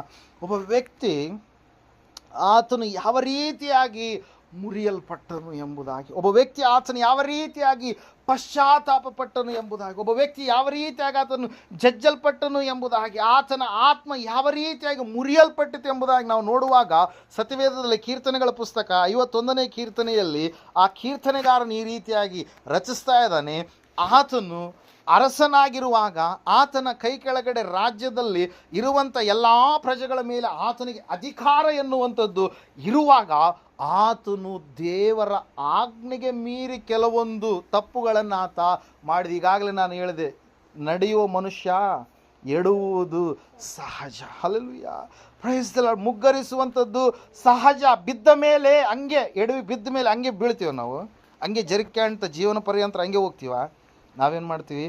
ಎದ್ದು ನಿಲ್ಲುತ್ತೀವಿ. ಹಲ್ಲೆಲೂಯಾ. ಅದೇ ಭಕ್ತಿಯ ಒಂದು ತಾತ್ಪರ್ಯ ಅಲ್ಲೇ ನಾವು ನೋಡ್ತಾ ಇದ್ದೇವೆ ಪ್ರಿಯರೇ. ಬಿದ್ದ ಸ್ಥಿತಿಯಲ್ಲಿ ನಾವು ಬಿದ್ದು ಇರಬಾರ್ದು. ಅದರ ಸಲುವಾಗಿ ವಾಕ್ಯ ಈಗಾಗಲೇ ನಾನು ಹೇಳಿದೆ, ಶಿಷ್ಟನು 7 ಸಾರಿ ಬಿದ್ದರೂ ಕೂಡ ಮತ್ತೆ ಅವನು ಏಳುವನು, ದುಷ್ಟನು ಬಿದ್ದೇ ಹೋಗುವನೆಂಬುದಾಗಿ. ಅವನು ಹೇಳೋದಕ್ಕೆ ಸಾಧ್ಯ ಇಲ್ಲ ಪ್ರಿಯರೇ. ದಾವೀದನ ಜೀವಿತವನ್ನು ನಾವು ಈ ಸಮಯದಲ್ಲಿ ಧ್ಯಾನ ಮಾಡೋಣ. ಆ ವ್ಯಕ್ತಿ ಎಂತಹ ವ್ಯಕ್ತಿ ಆಗಿದೆ ಅಂದರೆ, ದೇವರು ಆತನನ್ನು ಕುರಿ ಕಾಯುವ ವ್ಯಕ್ತಿ ಆಗಿರ್ತಕ್ಕಂಥ ದಾವೀದನನ್ನು ದೇವರು ದೇಶದ ಅರಸನನ್ನಾಗಿ ಮಾರ್ಪಡಿಸಿದರು. ಆತನು ನಾವು ನೋಡುವಾಗ ತನ್ನ ಕುಟುಂಬದಲ್ಲಿ ಆತನು ಅಲ್ಪನಾಗಿರ್ತಕ್ಕಂಥ ಒಬ್ಬ ಚಿಕ್ಕ ಹುಡುಗನಾಗಿದ್ದ. ದೇವರು ಆತನನ್ನು ಏನು ಮಾಡಿದ್ರಿ? ಆರಿಸಿಕೊಂಡ್ರು. ಆತನ ಜೀವಿತ ಒಳ್ಳೆಯ ಕರವಾದಂಥ ರೀತಿಯಲ್ಲಿ ಜರುಗ್ತಾ ಇರಬೇಕಾದ್ರೆ ದೇವರು ಆತನನ್ನು ಅರಸನನ್ನಾಗಿ ಅಭಿಷೇಕ ಮಾಡಿದಾದ ಮೇಲೆ ಅನೇಕವಾದಂಥ ಆತನ ಸಂಗಡ ದೇವರಿದ್ದು ಸಿಂಹಗಳ ಮೇಲೆ ನಾವು ನೋಡ್ತಾ ಇದ್ದೇವೆ, ಕರಡಿಗಳ ಮೇಲೆ, ಹುಲಿಗಳ ಮೇಲೆ, ಕ್ರೂರ ಮೃಗಗಳ ಮೇಲೆ ದೇವರು ಆತನ ಸಂಗಡಿದ್ದ ಕಾರಣಕ್ಕಾಗಿ ಜಯ ಸಿಗ್ತಾ ಇತ್ತು. ಗೊಲ್ಯಾತನು ಬಲಾಢ್ಯನಾಗಿರ್ತಕ್ಕಂಥ ಫಿಲಿಸ್ಟಿಯನಾದಂಥ ಗೊಲ್ಯಾತನನ್ನು ದಾವೀದನು ಏನು ಮಾಡಿದ? ಒಡೆದು ಉಳಿಸಿದ ಪ್ರಿಯರೇ. ಉರುಳಿಸಿದ, ಆತನನ್ನು ಸಾಯಿಸಿದ. ಅಷ್ಟು ಭಯಂಕರವಾಗಿರ್ತಕ್ಕಂಥ ಶಕ್ತಿ ದೇವರ ಆತ್ಮನು ದಾವೀದನ ಮೇಲೆ ಬಂದ ಕಾರಣಕ್ಕಾಗಿ ಆತನಿಗೆ ಇರ್ತಾ ಇತ್ತು. ಅಭಿಷೇಕ ಹೊಂದಿರತಕ್ಕಂಥ ದಾವೀದ, ಆತನು ಫಿಲಿಸ್ಟಿಯರ ದಂಡಿನ ಮೇಲೆ ಬಿದ್ದ ಜಯವನ್ನು ಹೊಂದಿದ. ಒಂದೇ ಸಾರಿ ನಾವು ನೋಡ್ತಾ ಇದ್ದ 10,000 ಜನರನ್ನ ಆತ ಸಂಹರಿಸಿದ. ಅಷ್ಟು ಓದಲೆಲ್ಲ ಜಯ. ಅಂತಹ ವ್ಯಕ್ತಿ ಕೆಲವು ವಿಷಯಗಳಿಗಾಗಿ ಆತನೇನು ಮಾಡಿದಂತೆ? ಏನು ಮಾಡಿದ್ನರಿ? ಎಡವಿ ಬಿದ್ದ. ಏನಂತ ಹೇಳ್ತಾ ಇದ್ದ ವಾಕ್ಯ? ಎಡವಿ ಬಿದ್ದ. ಏನಾದಂತೆ? ಆತನಿಗಿರ್ತಕ್ಕಂಥ ಅಧಿಕಾರದ ಮದುಡು, ಆತನಿಗಿರ್ತಕ್ಕಂಥ ಒಂದು ಅಧಿಕಾರದ ಒಂದು ದಾಹ ಆತನನ್ನು ಏನು ಮಾಡ್ತ್ರಿ? ಸೋಮಾರಿಯಾಗಿ ಮನೆಯಲ್ಲಿಯೇ ಇರುವಂತೆ ಮಾಡ್ತು. ಅದು ಯುದ್ಧದ ಕಾಲ. ಅರಸನಾದವನು ಎಲ್ಲಿಗೆ ಹೋಗಬೇಕಾಗಿತ್ತು? ಯುದ್ಧ ಮಾಡೋದಕ್ಕೆ ಹೋಗಬೇಕಾಗಿತ್ತು. ಯುದ್ಧದಲ್ಲಿ ತಾನು ಮುಂಚೂಣಿಯಲ್ಲಿದ್ದು ಸೈನಿಕರಿಗೋಸ್ಕರವಾಗಿ ಸೈನಿಕರನ್ನು ಆತನು ಪ್ರೋತ್ಸಾಹ ಪಡಿಸಿ ಅಲ್ಲಿರ್ತಕ್ಕಂಥ ದಂಡಾಧಿಪತಿಗಳನ್ನು, ಶತಾಧಿಪತಿಗಳನ್ನು, ಅಲ್ಲಿರ್ತಕ್ಕಂಥ ಎಲ್ಲ ಮುಂದಿರ್ತಕ್ಕಂಥ ಅಧಿಕಾರಿಗಳೆಲ್ಲವರನ್ನ, ಸೇನಾಧಿಪತಿಗಳನ್ನು ಆತನು ಪ್ರೋತ್ಸಾಹಗೊಳಿಸಬೇಕಾಗಿತ್ತು. ಆದರೆ ದಾವೀದನು ಏನು ಮಾಡ್ತಾ ಇದ್ದಾನಂತೆ? ಅರಮನೆ ಅಂತ ಮನೆಯಲ್ಲಿ ಆತನಿರುವಾಗ, ಅರಸನಾಗಿರುವಾಗ ಆರಾಮಾಗಿ ಏನು ಮಾಡ್ತಾ ಇದ್ದಾನೆ? ನಿದ್ದೆ ಮಾಡ್ತಾ ಇದ್ದಾನೆ. ಒಂದು ಸಾರಿ ಕುರಿಗಳನ್ನು ಕಾಯುತ್ತಲೇ ಇರುತ್ತಿದ್ದ ದಾವೀದ ಈಗ ಅರಮನೆಯಲ್ಲಿ ಸೋಮಾರಿಯಾಗಿದ್ದಾನೆ. ಹಲ್ಲೆಲೂಯಾ. ಕುರಿಗಳನ್ನು ಕಾಯುತ್ತಾ ಅಡವಿಯಲ್ಲಿಯೇ ಚಳಿಯ ಮಧ್ಯದಲ್ಲಿ, ಬಿಸಿಲಿನ ಮಧ್ಯದಲ್ಲಿ, ಮಳೆಯ ಮಧ್ಯದಲ್ಲಿ ಭಯಂಕರವಾದಂಥ ರೀತಿಯಲ್ಲಿರುವಾಗ ದೇವರು ನನಗೆ ಎಲ್ಲ ಎಂಬುದಾಗಿ ಅಂದಿರ್ತಕ್ಕಂಥ ದಾವೀದ ಈಗ ಅರಮನೆಯಲ್ಲಿ ಇದ್ದವನಾಗಿ ಏನು ಮಾಡ್ತಾ ಇದ್ದಾನಂತ್ರಿ, ನಿದ್ರಿಸ್ತಾ ಇದ್ದಾನೆ. ಆ ಸಮಯದಲ್ಲಿ ಅವನ ಕಣ್ಣಿಗೆ ಒಂದು ಕೆಟ್ಟದಾದಂಥ ದೃಶ್ಯ ಕಂಡು ಬಂತು ಪ್ರಿಯರೇ, ಪಾಪದ ದೃಶ್ಯ ಒಂದು ಕಂಡು ಬಂತು. ಹಲ್ಲೆಲೂಯಾ. ಆ ಸಮಯದಲ್ಲಿ ಆತನು ಬೇರೊಬ್ಬ ವ್ಯಕ್ತಿಯ ಹೆಂಡತಿಯನ್ನ ಆತನು ಏನು ಮಾಡಿದಂತೆ, ಪಾಪ ಕೃತ್ಯ ಮಾಡಿ ತಾನು ಬಳಸಿಕೊಂಡ ಪ್ರೇರ. ಅದಕ್ಕಾಗಿ ನಾವು ನೋಡ್ತಾ ಇದ್ದೇವೆ, ನಾತಾನ್ ಎನ್ನುವಂಥ ಪ್ರವಾದಿ ಬಂದು ಏನು ಮಾಡ್ತಾ ಇದ್ದಾನೆ, ದೇವರು ಕಳಿಸಿ ಏನು ಮಾಡ್ತಾ ಇದ್ದಾನೆ, ಎಚ್ಚರಿಸ್ತಾ ಇದ್ದಾನೆ. ಹಲ್ಲೆಲೂಯಾ. ನೀನು ಅರಸನಾಗಿದ್ದೀಯ ನಿಜ, ನಿನ್ನ ಕೈ ಕೆಳಗಡೆ ನಿನಗೆ ಹೆಂಡತಿಯರಿದ್ದಾರೆ, ನಿನ್ನ ಕೈ ಕೆಳಗಡೆ ಸೈನಿಕರಿದ್ದಾರೆ. ಆದರೆ ನಿನ್ನ ಸ್ವಂತ ಸೈನಿಕನ ಹೆಂಡತಿಯನ್ನು ನೀನು ಆ ರೀತಿಯಾಗಿ ಕೆಟ್ಟದಾದ ರೀತಿಯಲ್ಲಿ ನೀನು ನೋಡಬಾರ್ದಾಗಿತ್ತು, ದೃಷ್ಟಿಸಬಾರ್ದಾಗಿತ್ತು, ಕೆಟ್ಟದ್ದನ್ನು ನೀನು ಮಾಡಬಾರ್ದಾಗಿತ್ತು, ವ್ಯಭಿಚಾರ ಕಾರ್ಯವನ್ನು ನೀನು ಮಾಡಬಾರ್ದಾಗಿತ್ತು. ಹಲ್ಲೆಲೂಯಾ. ಪ್ರೇಸ್. ನಾವು ನೋಡ್ತಾ ಇದ್ದ ಪ್ರೇರ, ದಾವೀದನು ಏನಾದ್ನರಿ, ಎಡವಿ ಬಿದ್ದ. ಏನು ಮಾಡಿದ, ಎಡವಿ ಬದ್ದ. ದೇವರು ಪ್ರವಾದಿಯಾದಂಥ ನಾತಾನನನ್ನು ಕಳುಹಿಸಿ ಎಚ್ಚರಿಸ್ತಾ ಇದೆ. ಏನಂತೇಳಿ ಎಚ್ಚರಿಸ್ತಾ ಇದ್ದಾನೆ, ನೀನು ಈ ಕಾರ್ಯ ಮಾಡಿದ್ದರಿಂದ ನಿನ್ನ ಮಕ್ಕಳು ಏನಂತೆ, 4 ಜನ ಮಕ್ಕಳು ಇಲ್ಲಾರಂಗಾಗಿಬಿಡ್ತಾರೆ. ನಿನ್ನ ಕುಟುಂಬದಲ್ಲಿ ಕಲಹಗಳು, ಯುದ್ಧಗಳು ಪ್ರಾರಂಭವಾಗ್ತವೆ, ಭಯಂಕರವಾದಂಥ ಸ್ಥಿತಿಯ ಕಡೆಗೆ ನೀನು ಜಾರಿ ಹೋಗಬೇಕಾಗುತ್ತೆ ಎಂಬುದಾಗಿ. ಹಲ್ಲೆಲೂಯಾ. ಪ್ರೇಸ್. ಅಷ್ಟು ಮಾತ್ರವಲ್ಲದೆ ನಾವು ನೋಡ್ತಾ ಇದ್ದೇವೆ, ದಾವೀದನು ಇನ್ನೊಂದು ನೀಚತನದ ಕೆಲಸವನ್ನು ಮಾಡಿರುವಂಥದ್ದನ್ನು 2ನೇ ಸಮುವೇಲನ ಪುಸ್ತಕ 11ನೇ ಅಧ್ಯಾಯದಲ್ಲಿ ನಾವು ನೋಡ್ತಾ ಇದ್ದೇವೆ. ದಾವೀದನು ಬೆತ್ಸೆಬಳು ಅಂದರೆ ಊರಿಯನ ಹೆಂಡತಿಯಾಗಿರ್ತಕ್ಕಂಥ ಬೆತ್ಸೆಬಳನ್ನು ತನ್ನ ಹೆಂಡತಿಯನ್ನಾಗಿ ಸ್ವೀಕಾರ ಮಾಡಿರುವಂಥದ್ದು ಮಾತ್ರವಲ್ಲ, ಬೆತ್ಸೆಬಳ ಗಂಡನಾಗಿರ್ತಕ್ಕಂಥ ಊರಿಯನನ್ನು ಆತನು ಘೋರವಾದಂಥ ಯುದ್ಧ ಮಾಡುವಂಥ ಜಾಗದಲ್ಲಿ ಆತನು ಏನು ಮಾಡ್ತಾ ಇದ್ದಾನೆ, ಹೋಗಿ ಅವನನ್ನು ಸಾಯಿಸಬೇಕಂತೇಳಿ ಏನು ಮಾಡ್ತಾನೆ ರೀ, ಉತ್ತರ ಲೇಖನಿಯನ್ನು ಬರೆದು ಕೊಡ್ತಾನೆ. ಹಲ್ಲೆಲೂಯಾ. ಪ್ರೇಸ್. ಒಂದು ವ್ಯಭಿಚಾರದ ಕಾರ್ಯ, ಒಂದು ಏನಂತ ಹೇಳ್ತಾ ಇದೆ ಇನ್ನೊಂದು ವಾಕ್ಯ, ಒಬ್ಬ ವ್ಯಕ್ತಿಯ ಮರಣ. ಯಾರ ಮರಣ ರೀ, ಯಾವ ಆತನ ಹೆಂಡತಿಯನ್ನು ಸೇರಿದ್ನೋ ಆತನನ್ನೇ ದಾವೀದನು ಏನು ಮಾಡಿಬಿಟ್ಟ, ಮುಗಿಸಿಬಿಟ್ಟ. ಯಾಕೆ ದೇವರು ಈ ವಿಷಯಗಳನ್ನು ಬರೆಸಿದ್ದಾರೆ ಅಂತಂದರೆ, ಅವರು ಆ ರೀತಿಯಾಗಿ ಮಾಡಿದ್ದಾರೆ, ನಾವು ಆ ರೀತಿಯಾಗಿ ಮಾಡಬಾರ್ದು. ಅವರು ಎಡವಿ ಬಿದ್ದಿದ್ದಾರೆ, ನಾವು ಎಡವಿ ಬೀಳಬಾರ್ದು. ಒಂದು ವೇಳೆ ಎಡವಿ ಬಿದ್ದಿದೆ ಆದರೆ ನಾವು ನಮ್ಮ ಜೀವಿತವನ್ನು ಏನು ಮಾಡಬೇಕು, ಸರಿ ಮಾಡಿಕೊಳ್ಬೇಕು. ನಾವು ಅಂದುಕೊಳ್ತೀವಿ ಒಂದು ವೇಳೆ ನಾವು ಮಾಡಿರುವಂಥದ್ದು ಯಾರಿಗೂ ಗೊತ್ತಾಗಲ್ಲ ಅಂತೇಳಿ. ದಾವೀದನು ಕೂಡ ಹಂಗೇ ನೆನೆಸಿದ, ದಾವೀದನು ಕೂಡ ಹಂಗೇ ಅಂದುಕೊಂಡ. ಆದರೆ ದೇವರು ಸ್ವತಃ ತನ್ನ ಪ್ರವಾದಿಯನ್ನು, ಗುರುವಾಗಿರುವಂಥ ನಾತಾನನನ್ನು ಕಳುಹಿಸಿ ಎಚ್ಚರಿಸಿದಾಗ ಒಂದು ಕಥೆಯನ್ನು ಹೇಳ್ತಾ ಇದ್ದಾನೆ. ನಾವು ನೋಡ್ತಾ ಇದ್ದ ಕಥೆಯ ವಿಷಯವಾಗಿ ಒಂದು ಉಪಮಾನವನ್ನು ನುಡಿತಾ ಇದ್ದಾನೆ ಪ್ರೇರ. ಆ ಉಪಮಾನ ಈ ಸಮಯದಲ್ಲಿ ಓದ್ತೀನಿ, ದಯವಿಟ್ಟು ಕೇಳಿಸ್ಕೊಳ್ರಿ. 2ನೇ ಸಮುವೇಲನ ಪುಸ್ತಕ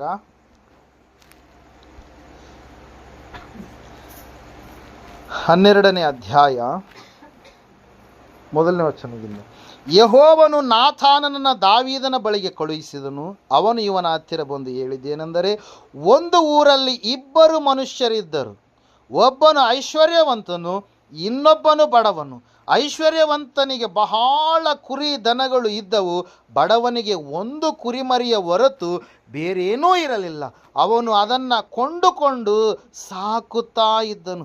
ಅದು ದೊಡ್ಡದಾಗುವವರೆಗೂ ಮಗಳಂತೆ ಅವನ ಮಕ್ಕಳ ಸಂಗಡಲು ಇದ್ದುಕೊಂಡು ಅವನೊಡನೆ ರೊಟ್ಟಿ ತಿನ್ನುತ್ತಾ ಅವನ ಪಾತ್ರೆಯಲ್ಲೇ ನೀರು ಕುಡಿಯುತ್ತಾ ಇತ್ತು. ಅವನ ಎದೆಯ ಮೇಲೆಯೇ ಒರಗಿಕೊಂಡು ನಿದ್ರೆ ಮಾಡುತ್ತಿತ್ತು. ಒಂದು ದಿವಸ ಐಶ್ವರ್ಯವಂತನ ಮನೆಗೆ ಒಬ್ಬ ಪ್ರಯಾಣಿಕನು ಬಂದನು. ಆಗ ಐಶ್ವರ್ಯವಂತನು ತನ್ನ ಕುರಿದನಗಳಿಂದ ಏನೋ ತೆಗೆದುಕೊಳ್ಳ ಮನಸ್ಸಿಲ್ಲದೆ ಆ ಬಡವನ ಕುರಿಮರಿಯನ್ನು ಹಿಡಿದು ಅತಿಥಿಗೋಸ್ಕರ ಅದನ್ನು ಅಡಿಗೆ ಮಾಡಿಸಿದನು ಎಂಬುದೇ. ಇದನ್ನು ಕೇಳಿ ದಾವೀದನು ಆ ಮನುಷ್ಯನ ಮೇಲೆ ಬಹಳವಾಗಿ ಕೋಪಗೊಂಡು ನಾತಾನನಿಗೆ, ಯೆಹೋವನಾಣೆ, ಆ ಮನುಷ್ಯನು ಸಾಯಲೇಬೇಕು. ಅವನು ಕರುಣೆಯಿಲ್ಲದೆ ಹೀಗೆ ಮಾಡಿದ್ದರಿಂದ ಆ ಕುರಿಮರಿಗಾಗಿ 4ರಷ್ಟು ಹಿಂದಕ್ಕೆ ಕೊಡಬೇಕು ಅಂದನು. ಹಲ್ಲೆಲೂಯಾ. ಇಲ್ಲ ನೋಡ್ತಾ ಇದ್ದೇವೆ, 2 ಮನುಷ್ಯರಿದ್ದಾರೆ, ಒಬ್ಬ ಐಶ್ವರ್ಯವಂತ, ಒಬ್ಬ ಬಡವ. ಐಶ್ವರ್ಯವಂತನಿಗೆ ಭಾಳ ಕುರಿದನಗಳಿದ್ದಾವೆ, ಒಬ್ಬ ಬಡವನಿಗೆ ಒಂದೇ ಕುರಿ ಇರೋದು, ಒಂದೇ ಕುರಿಮರಿ. ಆ ಕುರಿಮರಿಯನ್ನು ಭಾಳ ಮುದ್ದಿನಿಂದ ಬಡವನ ಏನು ಮಾಡ್ತಾ ಇದ್ದಾನೆ, ಸಾಕ್ತಾ ಇದ್ದಾನೆ. ಐಶ್ವರ್ಯವಂತನಿಗೆ ಅನೇಕ ಕುರಿ ಮರಿಗಳಿರುವಾಗಲೂ ಕೂಡ ಈ ಐಶ್ವರ್ಯವಂತನ ಕಣ್ಣು ಯಾವುದ್ರ ಮೇಲೆ ಬಿತ್ತಂತೆ, ತನ್ನ ಮನೆಗೆ ಅತಿಥಿಯಾಗಿ ಒಬ್ಬ ವ್ಯಕ್ತಿ ಬಂದಾಗ ಯಾವುದ್ರ ಮೇಲೆ ಬಿತ್ತಂತ್ರಿ, ಬಡವನ ಮರಿ ಮೇಲೆ ಬಿತ್ತು. ಆ ಸಮಯದಲ್ಲಿ ಈ ಐಶ್ವರ್ಯವಂತ ಏನು ಮಾಡ್ತಾ ಇದ್ದಾನ್ರಿ, ಆ ಬಡವನ ಕುರಿಮರಿಯನ್ನು ತೆಗೆದುಕೊಂಡು ಬಂದು ಅದನ್ನು ಸಮಾರ ಮಾಡಿ ಒಳ್ಳೆಯ ಊಟವನ್ನು ಮಾಡಿಸಿ ಬಂದಿರತಕ್ಕಂಥ ಅತಿಥಿಗೆ ಏನು ಮಾಡಿದಂತೆ, ಕೊಟ್ಟ ಎಂಬುದಾಗಿ. ಹಲ್ಲೆಲೂಯಾ. ಯಾವಾಗ ಈ ಕಥೆಯನ್ನು ದಾವೀದನ ಕೇಳಿದ ಮೇಲೆ ದಾವೀದನಿಗೆ ಉಗ್ರ ಕೋಪ ಬಂದು ಏನು ಮಾಡ್ತಾ ಇದ್ದಾನೆ, ಆ ಮನುಷ್ಯ ಸಾಯಲೇಬೇಕಂತೇಳಿ ಹೇಳಿದ ಹಿಂದಕ್ಕೆ 4ರಷ್ಟು ಅವನು ಕೊಡಬೇಕಂದಾಗ ಪ್ರವಾದಿ ಹೇಳ್ತಾ ಇದ್ದಾನೆ, ಆ ಮನುಷ್ಯ ಬೇರೆ ಯಾರೂ ಅಲ್ಲ, ನೀನೇ ಆಗಿದ್ದೀಯಾ ಅಂತೇಳಿ. ಹಲ್ಲೆಲೂಯಾ. ನಿನಗೆ ಹೆಂಡತಿಯರು, ದಾಸಿಯರು, ನೀನು ಐಶ್ವರ್ಯವಂತನಾದಂಥ ಅರಸನಾಗಿದ್ದೀಯಾ, ನಿನಗೆ ಎಲ್ಲ ಕೂಡ ಇತ್ತು. ಬಡವನಾಗಿರ್ತಕ್ಕಂಥ ಸೈನಿಕನಾಗಿರ್ತಕ್ಕಂಥ ಊರಿಯನ ಒಬ್ಬ ಹೆಂಡತಿ, ಆತನ ಹೆಂಡತಿಯನ್ನು ನೀನು ತೆಗೆದುಕೊಂಡು ಕೆಡಿಸಿ ವ್ಯಭಿಚಾರ ಮಾಡಿದೆಯಲ್ಲ. ಅಷ್ಟು ಮಾತ್ರವಲ್ಲದೆ ಆ ಊರಿಯನನ್ನೂ ಕೂಡ, ಆಕೆಯ ಗಂಡನನ್ನೂ ಕೂಡ ನೀನೇನು ಮಾಡಿದೆ, ಸಾಯಿಸಿದೆ. ಹಲ್ಲೆಲೂಯಾ. ಪ್ರೇಸ್. ನಾವು ನೋಡ್ತಾ ಇದ್ದೇವೆ ಪ್ರಿಯರೇ, ಈ ಶಿಕ್ಷೆ ಪ್ರಕಟವಾದಾಗ ದಾವೀದನ ಏನು ಮಾಡ್ತಾ ಇದ್ದಾನೆ, ಎಡವಿ ಬಿದ್ದಂಥ ಸಂಗತಿ ಹೇಳ್ತಾ ಇದ್ದಾನೆ. ದಾವೀದನ ಈ ವಿಷಯದಲ್ಲಿ ಏನದ, ಎಡವಿ ಬಿದ್ದಾದ ಮೇಲೆ ದಾವೀದನು ನಾವು ನೋಡುವಾಗ ಸತ್ಯವೇದ ಹೇಳ್ತಾ ಇದೆ ಪ್ರಿಯರೇ, ತನ್ನ ತಪ್ಪನ್ನು ಆತನು ಒಪ್ಪಿಕೊಳ್ತಾ ಇದ್ದಾನೆ. 51ನೇ ಕೀರ್ತನೆಯನ್ನು ನಾವು ನೋಡುವಾಗ, ಪ್ರೀತಿ ಸ್ವರೂಪನಾದ ದೇವರೇ, ನನ್ನನ್ನು ಕರುಣಾನಿಧಿಯೇ, ನನ್ನ ದ್ರೋಹಗಳನ್ನೆಲ್ಲ ಅಳಿಸಿಬಿಡು, ನನ್ನ ಪಾಪವನ್ನು ಸಂಪೂರ್ಣವಾಗಿ ತೊಳೆದು ಬಿಡು, ನನ್ನ ದೋಷವನ್ನು ಪರಿಹರಿಸಿ ನನ್ನನ್ನು ಶುದ್ಧಿಗೊಳಿಸು. ನಿಜವಾಗಿ ನಾನು ಎಡವಿದ್ದೇನೆ, ನಿಜವಾಗಿ ನಾನು ಪಾಪ ಮಾಡಿದ್ದೇನೆ, ನಿಜವಾಗಿ ನಾನು ತಪ್ಪಾದ ಮಾರ್ಗದಲ್ಲಿ ನಡೆದಿದ್ದೇನೆ, ವ್ಯಭಿಚಾರ ಮಾಡಿದ್ದೇನೆ, ನಾನು ಒಬ್ಬರನ್ನು ಸಾಯಿಸುವುದಕ್ಕಾಗಿ ನನ್ನ ಕೈ ನೆರವಾದಂಥ ಸ್ಥಿತಿಯಲ್ಲಿ ಇದೆ, ನನ್ನ ಹಸ್ತಾಕ್ಷರದ ಮೂಲಕವಾಗಿ ನಾನು ಕಳುಹಿಸಿದ್ದೇನೆ ಪತ್ರವನ್ನು. ಹಲ್ಲೆಲೂಯಾ.